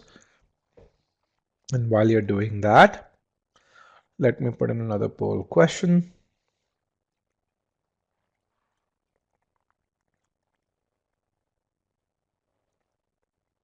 Here's another poll question. The poll question says, how did you solve this question? 3, 2, and 1. Let me end the poll, broadcast the results. So choice B, which is 7, is the correct answer. 66% of you marked choice B. Just as a little snippet, if you see a question with an accuracy of less than 70% or less than 75%, it's a medium difficulty question. Okay, it's not a hard question. Hard questions have accuracy of less than 49% or 49% or less. Okay, the second question is, how did you solve this question? And two choices primarily that people gravitated towards. One was by making equations, and the second is by number or using number substitution. So for those of you who solve this question by using equations, how does this work for you when you read a question such as this? Do equations start forming in your mind as you read a question? Does that start to happen? The moment you really say Jacob is not 12 years younger than Michelle, the equation says m is equal to j plus 12, right? Or you say Jacob is x and Michelle is x plus 12. Right? That's something that starts to happen. Your brain's wired to do this. The methods have already formed in your brain, and to ace the GMAT, for every aspect of the GMAT, whether it's quant or verbal, you need to build such wiring. Okay, and when you build such wiring, only then do you build ability. Because if you don't have that wiring, if you focus on shortcuts or formula, then what you're going to find is that you may solve certain questions correctly, but that performance will not be repeatable. Will not be a repeatable performance. You won't be consistent on the test, and in a stressful environment, which the test rarely is, you're going to find that your performance will vary a lot. Okay, so that's why when you think about, for those of you who are e-GMATers, when you see the application files, when you think about the e-GMAT method, we talk about that method so that you know how to form those connections in the brain. How does our brain build those neural nets within there to do the step 1 properly, to do the step 2 properly as you see a question. Now here's the solution. For those of you who made a mistake, you can see the solution. Now I have another question over here. What are the core skills required to ace a test such as this one? What core skills do you need to ace, to solve a question such as this one, not to ace the test? What core skills do you need to solve a question such as this one? Logic and reading the whole question. You need to be able to work with algebra. Okay, solve simple equations. Equation forming ability. All right, that is good. So you pretty much listed all of the core skills that are there. Just to be very clear, if you were to divide these core skills into 4 neat buckets, you should be able to work with algebraic variables, convert statement into equations, relate them, and then solve them. And you listed each one of these skills. That's excellent. Now listen to this very carefully. What would happen if the core skill that you lacked in was skill number 2? This is converting statements into equations, and the skill that you kept on practicing was skill number 4, that is solving equations. What would happen?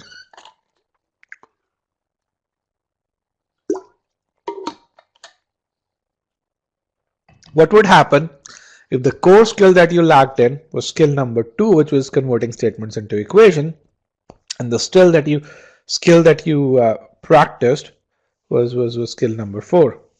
You'd create the wrong equation. You won't work. You won't improve. Now remember, I talked about people hitting a score plateau, and half of you essentially said that, hey, you've hit a score plateau during your preparation. The reason in principle why this happens is because you do this. When you make a mistake on a question, and this is an easy question, and you make a mistake on a difficult question, you lack in a certain core skill. Sorry about that, the arrow should be other way. You lack in a certain core skill, but you focus another core skill. And because you do not focus on the core skill that you lack in, your score doesn't improve. Okay. Now, this is not a subject matter session, so you're not going to see super difficult questions over here. But in principle, does that make sense? If you lack in a certain core skill, but if you don't improve on that core skill, you're going to continue to repeat your mistakes. And if you continue to repeat your mistakes, your scores is not going to improve. When you do that across 10 different question types, you're going to see that your score stalls. Okay. Now, some of you may be thinking, hey, you have these neatly defined core skills in quant. Do such neatly defined core skills exist in verbal as well? How many of you believe that?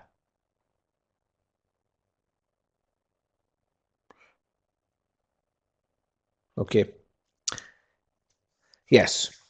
Such neatly defined core skills do exist in verbal, and in verbal, we're going to solve a slightly more difficult question. I'm going to provide a bit more detail while solving that question overall. But before that, you guys learned these core skills when you were in 5th or 6th grade. Similar to that, natives learn the same core skills on the verbal side of things as well as on the quant side, is what I would say, when they are in 2nd or 3rd grade. So I have a daughter. I live in Phoenix, Arizona. I have a daughter who's now 11 years old. When she was 5, I was touring various schools because I wanted to get to select a school for her. And the nice thing about schools over here is that they allow you to tour various classrooms. So I went to a 3rd grader's classroom. I was surprised to see that in 3rd grade, these people were reading how to compare and contrast. They were doing reading comprehension. They were figuring out how to define author's purpose, how to do cause and effect reasoning, how to differentiate between facts and opinions. How do you make an inference? Okay, how to get to the main idea and details. How do you draw conclusions? And the strategies that they were using were by making connections, by doing predictive reading, by asking the right questions, by summarizing the information that they have read, and by visualizing, and again, going towards drawing conclusion. My daughter, who's now in 7th grade, she probably can do 70% of GMAT RC. She can probably do 60% of GMAT SC. Critical reasoning, I'm not so sure, because critical reasoning is something that's not formally taught in schools, but just by what they've been taught with regards to modifiers and reading comprehension, she can do that today. Okay, so we're now going to look at core skills for verbal, and to do that, we're going to solve a bold-faced question. And I'm going to give you 3.5 minutes to solve this question. So you're going to get ample time. So take your time to solve this question and follow a methodical approach while doing that. Okay. 3.5 minutes to solve this question. This is not super hard. It's not super easy either. It's a 650 level.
All right, guys, last 30 seconds, get those answers in.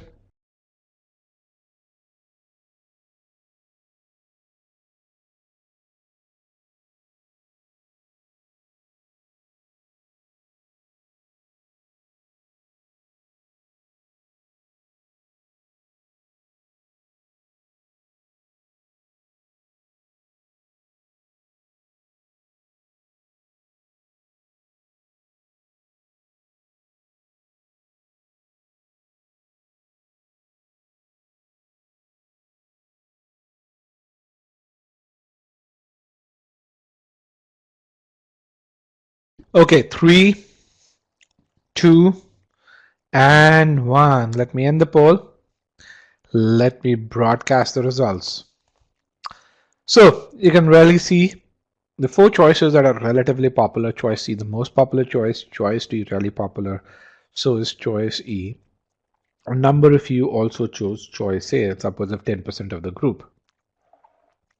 All right, so let's look at this now. Let me actually change my annotations a bit.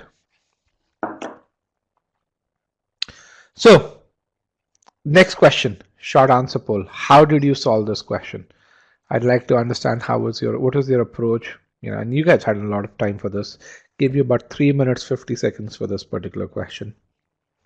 So how did you solve this question?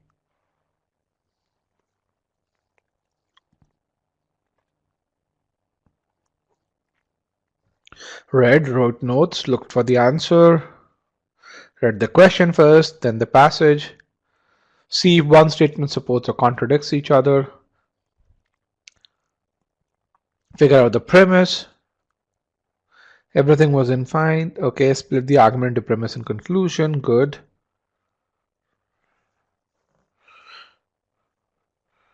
To make some meaning out of it and select an option accordingly. All right. So when I read these answers, there's the 2 things that I look for. One is the content of these answers. The second is how logically have you written those answers, and that's very, very important. Why? Because the manner in which you write that answer down also defines the manner in which your brain works. And that's really, really important. Why? Because if you're methodical in writing, if your brain works in a methodical fashion, you're going to write it down in a methodical fashion as well. That's something which I've seen people do. So how do we answer a question such as this one at e-GMAT? So the process for answering question is we first read the argument. In a boldface question, you're going to see the argument, which will have a conclusion. We'll identify the conclusion. We identify each of the statements over there. And typically, I'd like to put them in what I call as fact or claim buckets. Then I create what is called as a structure of the argument, where we say, what does each statement do with regards to the main conclusion? Then I pre-think for each of the bolded statements, and then we do option statement analysis. Okay, so we do each of these 4 steps for every question. Now, I'm going to do this over here in detail, and some of you may think it's very long, but trust me, once this becomes second nature to you, you do that in less than 2 minutes. Once it becomes second nature, but when it doesn't become second nature, it will seem onerous, so be ready for that. So let's start with this. Stock prices of companies that exceed $100 billion in revenue, also called extremely large caps, rarely beat the market over a 5-year period. So what's this?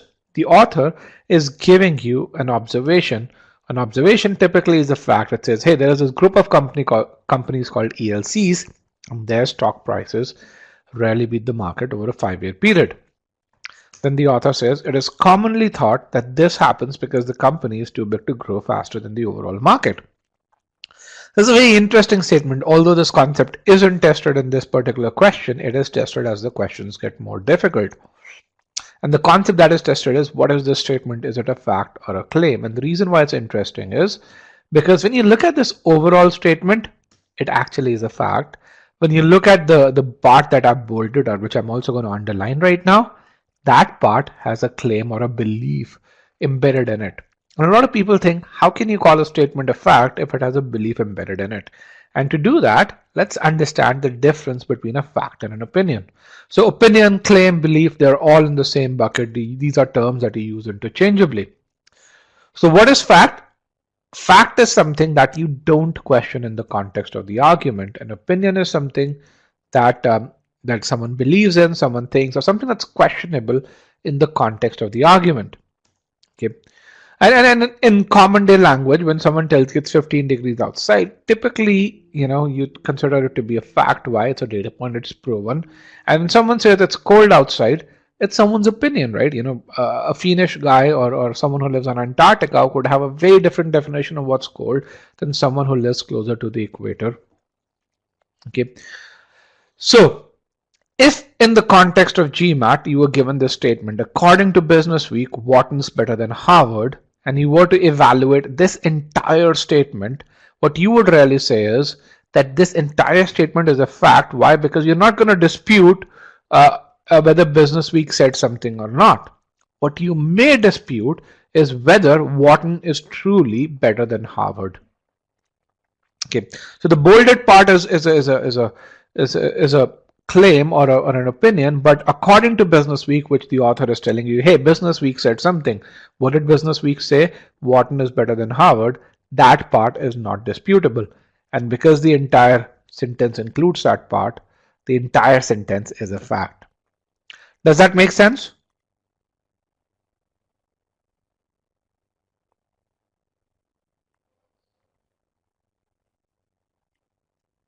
Okay, perfect. So when you look at it, it's commonly thought that this happens because the company is too big to grow. The question that you're going to ask is, will you dispute whether it's commonly thought or not? No, the author is telling you it's commonly thought. You're not going to dispute that. And because of which, this entire statement is a fact. The underlined portion definitely is a belief or a claim. Then let's go to the next statement. However, studies show that ELCs that provide higher return than the market over a 5-year period, a majority of them are run by their founders. So what do you get over here? You get 2 data points here. First of all, you get to know that there is this group of ELCs over here that provide higher return than the market. Let me just underline that. There is this group of ELCs that provide higher return than the market, and then there's a characteristic that's common to those ELCs, which is that a majority of them are run by their founders. Then the author gives you another data point. It says, since most ELCs are run by professional management that's too risk averse, prior to reading the statement, you had no idea that most ELCs were run by professional management. And this is not a disputable statement. So you're going to really look at another fact over here. And I don't know why my L's and I's are being eaten by the presentation. It should be general.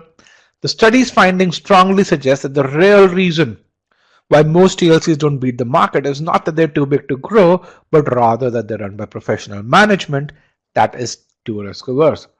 So what is this statement? This statement is the author's conclusion. It's also the explanation that the author believes why most ELCs don't grow. And when you think about this belief, too big to grow faster, this refutes this accepted belief. Okay. So far so good. And again, my goal was not to teach you boldface, but it should be relatively okay. Okay, but again, remember, I am not teaching you boldface. Don't assume that after studying this, you'll be able to solve boldface. We have about 10 plus hours of content on boldface on the platform. You have to go through this. So let's do what we call as a structural analysis of the argument. Okay, the last statement is author's conclusion.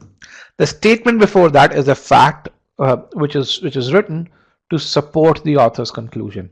Okay, why? Because this makes you believe more in this. Why? Because it tells you that most ELCs are run by professional management and that professional management is inherently risk averse.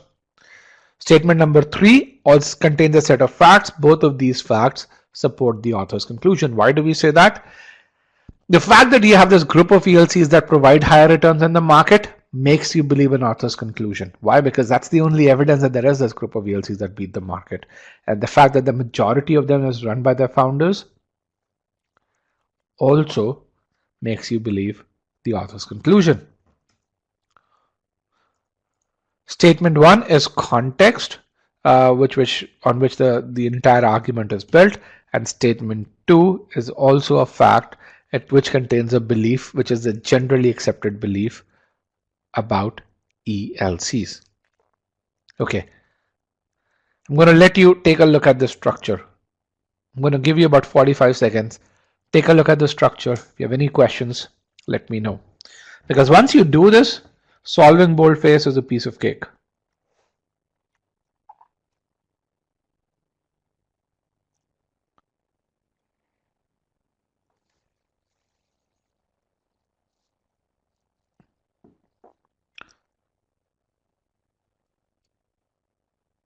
All right. But remember, the reason why we're doing this is core skills. I'm not going to, my goal is not to teach you boldface here, and because that would require a lot more time. So with that, let's just do the pre-thinking. What does boldface 1 do? Boldface 1 is this statement: a majority of them are run by their founders. What is this? It's a characteristic of the companies that beat the market, which means bucking the trend. It's also a fact, remember, which is provided to make you believe more in the author's conclusion. Everyone okay with boldface 1?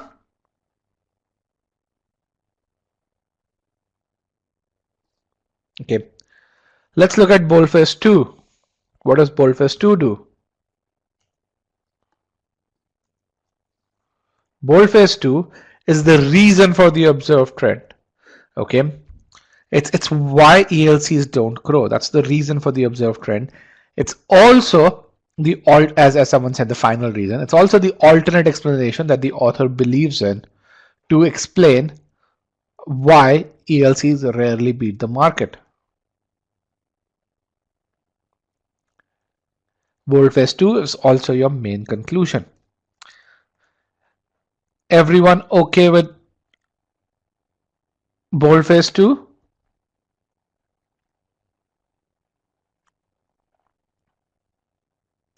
Perfect. Let's go and get to the correct answer. Okay, and let me show how you guys responded to this one first. So choice is C, D, and E, very popular. Choice A was quite popular as well. Pretty much no one chose choice B. Okay, so let's look at choice A. We're going to start with A, then we're going to go to E, then we're going to go to D, and then we're going to go to C. So essentially, we're going to go in increasing order of preference. Okay, choice A says the first is a claim. Now, is the first a majority of them run by their founders? Remember, this is the first. Is that a claim? No, it's not a claim, it's a fact. Okay, and then it says the accuracy of which is at issue in the argument. Do we dispute the accuracy of first? Do we really say no, not a majority of them are not run by their founders? We don't do that. Because we don't dispute the accuracy of first, because it's not a claim, choice A is incorrect. Those of you who chose choice A should know why that's incorrect now. Let's go to choice E, E for elephant now. Choice E says the first provides evidence, okay? And evidence is okay. A fact can be evidence because evidence is used to prove something. So this is okay. To refute something. To refute what? An explanation that the argument favors. Now, an explanation that the argument favors is a claim that the author agrees with. And in this case, in this argument, the author only agrees with one claim, which is the main conclusion of the argument. Now, the question that I have is, does the first refute the main conclusion? Does the first go against the main conclusion? No, he doesn't. Because he doesn't, choice E is incorrect. And as some of you are saying, it supports. Let's look at choice D, D for delta. Okay, I'm going to clear the poll once again. The first is evidence, and again, as I said, evidence is okay. Okay, evidence is fine. Evidence is okay. That has been used to support something. Support what? An explanation that the argument challenges. Now, I want you guys to think a bit about it. Which explanation does the argument challenge?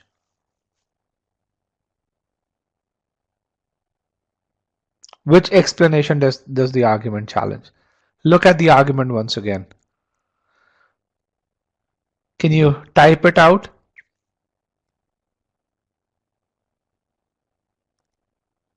Yes, who said that? Bharat, perfect. Too big to grow is the explanation that the argument challenges. The author challenges the common thought. Yes, perfect. And that's where you need to understand the argument. SPR, I don't know what your name is, Sagar. You guys are absolutely correct. It is commonly thought that these companies are too big to grow faster.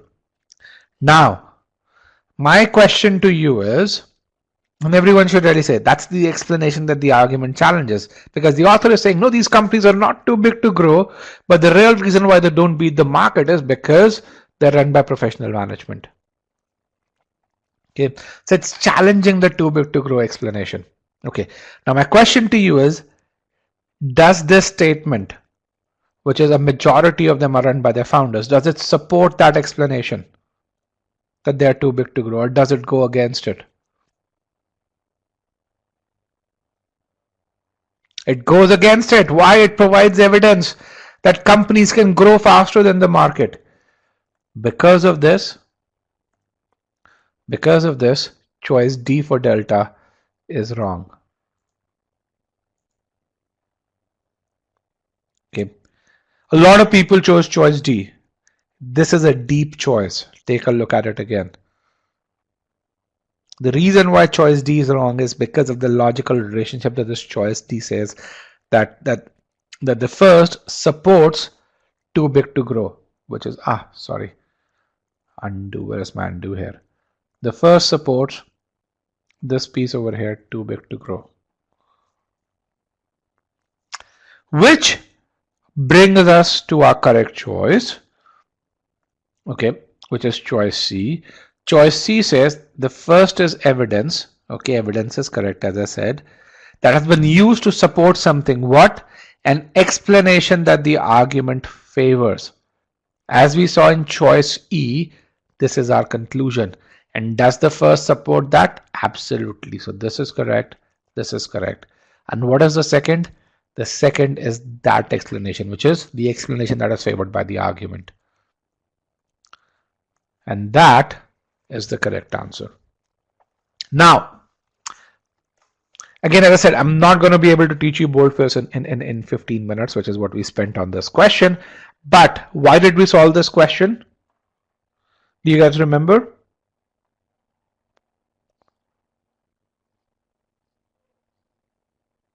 Do you guys remember our reason for solving this question? Core skills, yes. So let's look at the core skills that are used in this question. Okay, and these are core skills that are common to all of boldface. The first core skill is, are you able to classify a statement as a fact or a claim? Okay, so that's the first core skill that's tested by the argument. You saw that being tested in the first answer choice right then and there. The second core skill is, how does that relate to the conclusion or main point of the argument? Does it support the conclusion? Does it go against the conclusion? And so on and so forth. The third core skill is relating both the statements. Okay. And the fourth core skill is, the answer choices were fairly complex. So how are you able to evaluate these answer choices? Okay, now where do you learn these core skills? If you're an e-GMAT student, you'll learn them in the boldface concept and application files and the premise and conclusion files, which tell you the structure of an argument. How do you relate these things? Again, in the structure of the argument is in the strength and weaken files in the practice and scholaranium. And then evaluating the answer choices where you solve full length questions, which, hold on, bad annotation, which is something that you're going to learn in scholaranium, in our practice files, and in our OG solutions, in the application files, and so on and so forth. Now, let's look at the answer choices. The portions in red are the mistakes or the inaccuracies in the answer choice, and you can really see, you can map each of the portions in red to one of the core skills. When you say the first is a claim, okay, this clearly maps to your ability to classify a statement. The accuracy of which is at issue in the argument. It clearly maps to the logical structure of the argument. If you don't understand the logical structure of the argument, you're going to be able to, you'll consider this to be correct and you'll mark this answer choice. Choice B, I'm not going to go a whole lot because no one chose it. Choice D was the most popular choice. An explanation with the argument challenges which is too big to grow. Okay, that is the logical structure of the argument. If you don't understand that, then you're going to choose choice D, which a lot of you chose. And number 5th, choice E, the first provides evidence to refute an explanation that the argument favors. The explanation that the argument favors is that they can provide higher returns, as Matteo is asking. Matteo, that's that they can provide higher returns. And the fact that this refutes, if you chose choice E, you again faltered with the logical structure of the argument. So can you now see, when you make a mistake, you choose a certain answer choice, the reason you make a mistake, other than a careless reason, is because you're faltering on these core skills. Can you see that?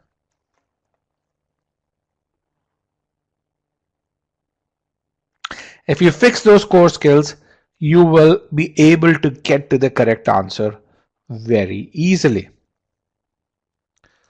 So that's why you hit that score plateau. That's why a lot of people get stuck at that 640, 650 score, don't get to that 740 scores, don't get admissions to the top schools or scholarships. So let's summarize. If you want to get to the top score, you need to put in the effort. And to do that, you need to define how much effort you actually need. The second thing, and if you need more effort and if you don't have that time, figure out a means to really make that time, because you need that. No one can actually help you with that. The second thing is create your strategy and use GMAT Planner to do that. Understand where you're going to put in more effort. A lot of people, when you get some data, when you get some input, you have to spend time processing that. So for example, if you're starting at a 25th percentile in SC, and if you want to get to an 80th percentile, you have to process that and say, hey, my starting point is low. If I'm so low, I need to build that foundation. I need to probably spend a lot of time up front. And that's where you just don't read the data, you understand the data. Once you have allocated the time, once you have that strategy, you get learning resources. A lot of people think I'm going to learn by solving questions. No, that's not what the official guide is for. Official guide will not teach you these core skills that we talked about. It will give you some practice resources with really inconsistent explanations. But beyond that, it's not a learning resource. It's not intended to be. It won't get there with regards to building core skills. Actually, if you read the explanation, and those of you would have read it, you would have found that it doesn't do a really great job with the explanations of building core skills. And I don't know why. We've spoken about this with GMAT quite a few times. And when it comes to taking assessments, measure your ability. We talked about ability being the core thing when it comes to the GMAT. And you need to be able to assess it every 30 to 40 hours. If you're studying seriously for the GMAT, this means taking an ability quiz every 10 days. Okay, and use data to iterate. Iterating on the GMAT is really important. You saw some of the success stories. The reason they were able to go from a V30 to a V45 or V44, which is 98th percentile, is because they iterated. A lot of people don't have that mental strength to iterate. And why I talk about mental strength? Because, hey, if you've been studying SC for the last 9 days, and if you want to, your brain will tell you, I want to move and study something else. Doing those additional 2 days to iterate is something that will help you get from a 70th percentile to the 90th percentile. It's just those 2 days. But it's not about just those students. It's about having that mental strength to doing this. And people who do that, they are the ones who end up going to top business schools. So with that, let's see how do you kill that? How do you create that trackable plan?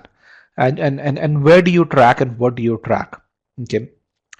So essentially, if you look at the structure of the test, it's a very logical test. How do you get a good score on the test? You get a good quant and verbal score, and it's again eating my L's. And how do you get a good verbal score? You build good abilities in SC, CR, and RC. And on the quant side, you build abilities in arithmetic, algebra, geometry, word problems, and advanced topics such as PNC and probability. So when you think about the GMAT is an amalgam of abilities, which means that acing the GMAT isn't rocket science. I mean, people think 99 percentile is rocket science. It isn't. It's very measurable and predictable. If you build these abilities, you can even predict your target GMAT score. And this is something that we build our entire courses on, and which is why we track your improvement. A lot of people really say, hey, what's the average a lot of people ask me this question: how many of your students score a 700? And what I really say is, what I track is the score improvement that I provide, and an average e-GMATer achieves these score improvements. Now, some of you may say, hey, why a higher score improvement on verbal than on quant? The reason for that is because a lot of students who join our courses are already at a Q40, 243, and hence that headroom for score improvement is not there. When they join our courses on verbal, they are actually at a V25 or so, which means there's a lot more headroom for score improvement. Okay. The beauty of this approach is that we track this improvement, and we can tell you even before you take the test how much are you likely to score. Even before you take our mock test, we can tell you how much are you likely to score because we have those metrics. We tell you which tools can you use to measure such improvement. And when you look at any of the other courses, you're not going to find these tools over there to measure that improvement other than taking a mock test. But at e-GMAT, even before you take a mock test, we'll tell you the tools to measure that improvement. And which is where, when we talk about that private tutoring based architecture versus that book based architecture that I earlier resorted to, I'm going to really tell you how this architecture is very different from that of a book based approach. In your classical test prep, what happens is you get a bunch of books and you learn from books before you attend a class. You go to a classroom, you have a one-to-many model with regards to this. Now, in that one-to-many model, it's limited by the number of classroom sessions you have. It's limited by the number of good quality teachers. It's limited by their ability to use technology to get feedback from everyone. And then, even when you do the course, there's this, and the only way you get a first true sense of how well you're doing is when you take mock tests. You get a score with them, with the mock test, but even when you get a score, it doesn't really tell you where did you not do well. And that onus of entire analysis in a traditional test prep is completely with you. They may spend some time with you, but honestly, they'll be hard pressed to provide real insights to you. Why? Because, hey, if you don't have data, you can't provide insights. It's whether it's me or someone else. If I don't have data, it's very difficult for anyone to provide insights to you. If you look at the architecture of a traditional test prep with that of the GMAT and you say, hey, where is it aligned? Yes, they will teach you concepts here, but there'll be very limited application. The place where you'd see that alignment is that at that mock test level overall. But when it comes to feedback, when it comes to helping you achieve perfection, you're going to find very little alignment at the grassroots level at SCCR and RC. And because of this, a lot of people who go through this go and read the books multiple times. Sometimes they attend the classes multiple times. And this leads to a lot of rework, a lot of frustration. And I can tell you that at least 60% of the people who get to a traditional test prep, they give up. They actually settle for poor scores. Why do they settle for poor scores? Why? Because they've already told their friends they're going to go take the test, and if they've been studying for 5 months and they still aren't there, they say, okay, 650 is good enough. Let's see what B school I can get, and they go and take that. So how is this different from the e-GMAT course? In the e-GMAT course, what we've done is we've created these learning nuggets that we call as modules. And subject verb module is one such nugget that you really saw. In that, you have an integration of concepts, application files, and practice quizzes, and where you get scores everywhere. So the beauty of this is when you look at the alignment, and each of these modules has multiple assessments within it. You can see assessment at every element over here and feedback at every element over here. So how does this align with that of the GMAT? When you look at it, it aligns not just at this SC level over here, even within SC, it aligns at the level of subject, verb, modifiers, parallelism, comparison, and within each of these, you're going to see these things. And again, these are just 4 modules. You have a total of 14 modules in the SC course, and you have the same alignment over there. Same thing around CR, RCR, algebra, arithmetic, and so on and so forth. And the reason we have this alignment is because you don't get to that 90th percentile by just learning the concepts. Rather, you need to focus on perfecting. And to perfect, each and every one of you needs feedback that is personalized to you. Here's another example of a student who went from a pathetic score in sentence correction, which is the 40th percentile in SC, to a 99th percentile in SC in a final attempt. She improved from a V31 to a V41. She got an admit, received an admit from ISB within 10 days of applying. So how do you enable perfection or excellence, or which is something that you need for that 740 plus score? You learn the methods that you need to know to ace the GMAT. And where do? You get them in a concept file, in an application file, then a practice files. You get the insights. What enables those insights? The technology architecture that's behind those video lessons, the ability quizzes. And then you get that personalization through the study plan, through the skill data engine in Scholarium, through the custom quizzes engine that allows you to create those custom quizzes to track your improvement.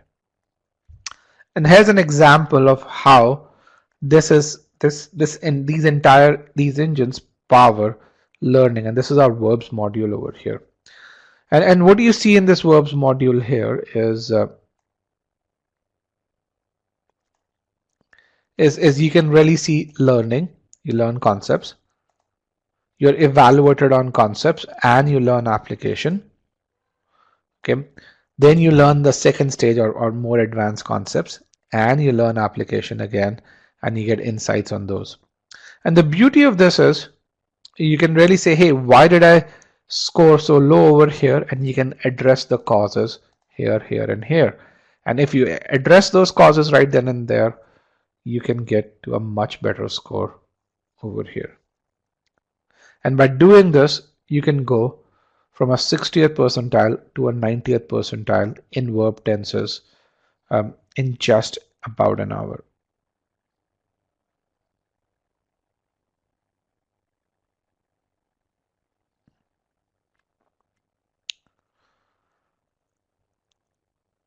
So it's not just about those video lessons.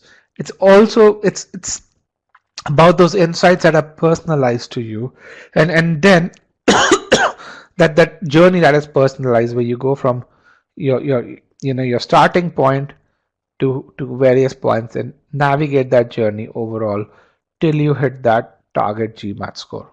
And it's that personalization which is unique to each one of you. It's that feedback that helps you get to that target GMAT score.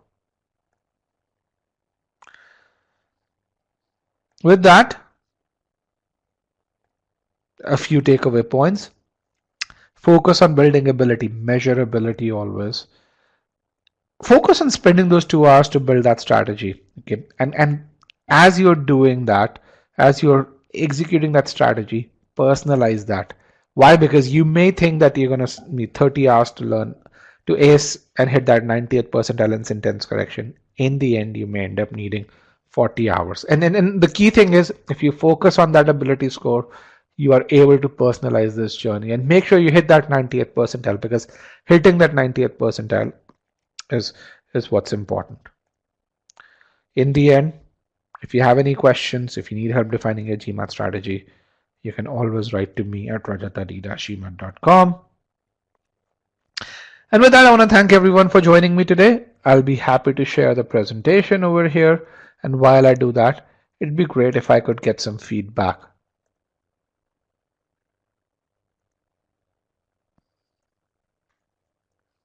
Here's the presentation, and if I could get some feedback, that would be great.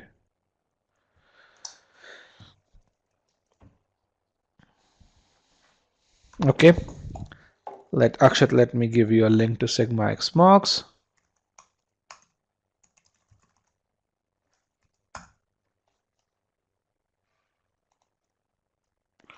So if you want to take a Sigma X mark, which gives you your starting scores, this is how you'd go about doing that.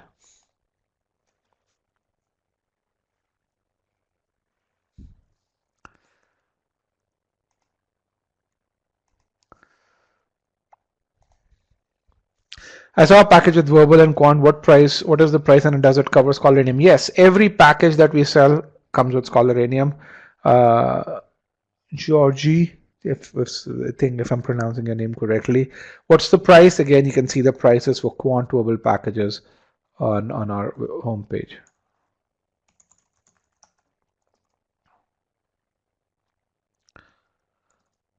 How do you enroll? You enroll. We are an online-only company, guys, so you can enroll using our website. If you have questions, you can write to us.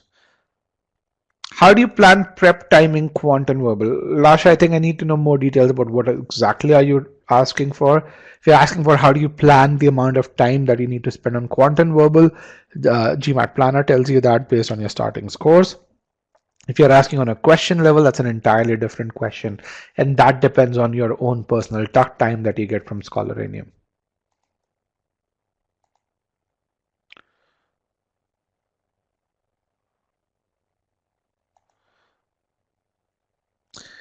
Can a journey from 460 to 7, is that journey possible, and is it possible in 3 months? So first of all, is it possible? Yes, it is possible. It does require a lot of effort. It does require that you stay persistent. So is it possible? Absolutely. Is it possible in 3 months? It depends on the kind of effort that you put in 3 months. So that's all that I would say. And if you want to really see how people have done this, take a look at this playlist. This has success stories from all kinds of starting scores to ending scores. And you can really see people have improved from extremely low to extremely high scores.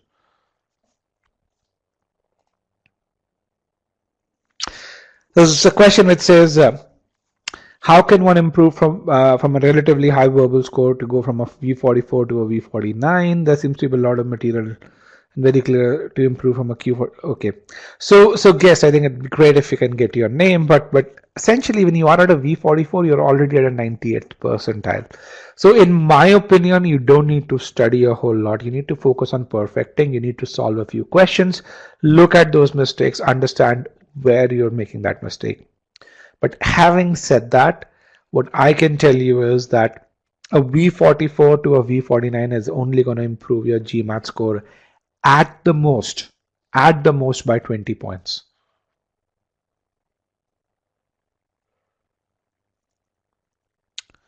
Okay, so that's something which again is not a consistent improvement. Why? Because when you are in that V48 V49 bracket, one question here or there would change your score. But again, you don't need to learn material.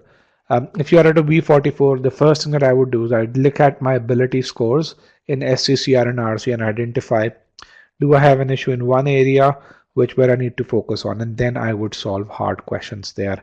And I'd solve questions from a reputable resource where you also get good solutions. So you can really improve from the solutions, but you do not need learning if you're already at a V44. Sarita says, I'm enrolled in your course. My score ranges from 80 in practice and application quizzes to 60 to 70% in practice quizzes. Will I be able to get a 740? So Sarita, there's something what we call as 3 stages of learning. I'm actually going to share a video with you, and we have, about 30 search videos with you. Let me just get that. Hold on. And so what you are in is a learning stage, and it seems you're doing well in learning stage. Let me actually share the video. So take a look at this video on 3 stages of learning, and you're in that first stage of learning right now. So as you go from that first to second stage, track your scores, track your improvement, and this video tells you how do you what scores are you looking for.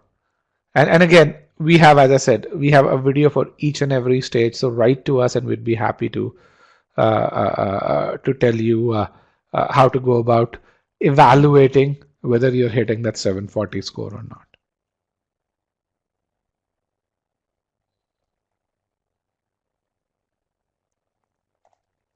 Any supporting link for getting a 780 score? Let's just see.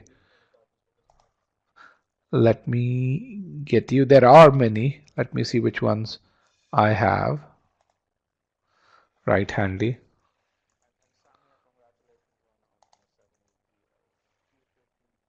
Has a link.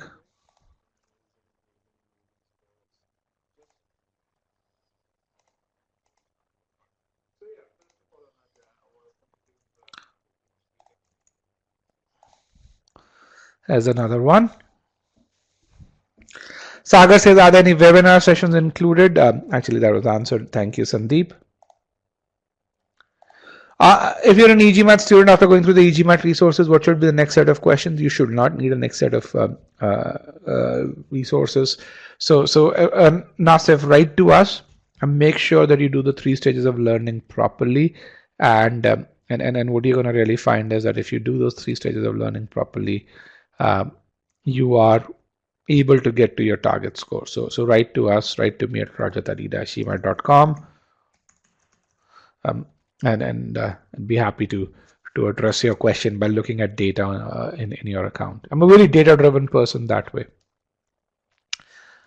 Can you just purchase the verbal pack? Yes, you can. We can just purchase the verbal course. INR price. You can give you an INR price on this, but you'd still need a credit card. Why? Because if we charge you using your debit card or a net banking, we have to charge you 18% GST. By if you have a credit card, you save 18%, which I think everyone wants to do. So yes, we have any INR price. Just write to us. We can do that. But again, you still need a credit card. You don't save a whole lot using the INR price. You probably save 100 to 150 rupees, which is about $1 or so, or $2 or so.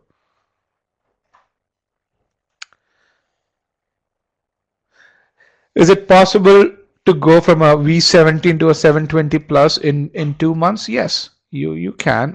We've had students who've done that. It's just about the amount of time that you put in over there.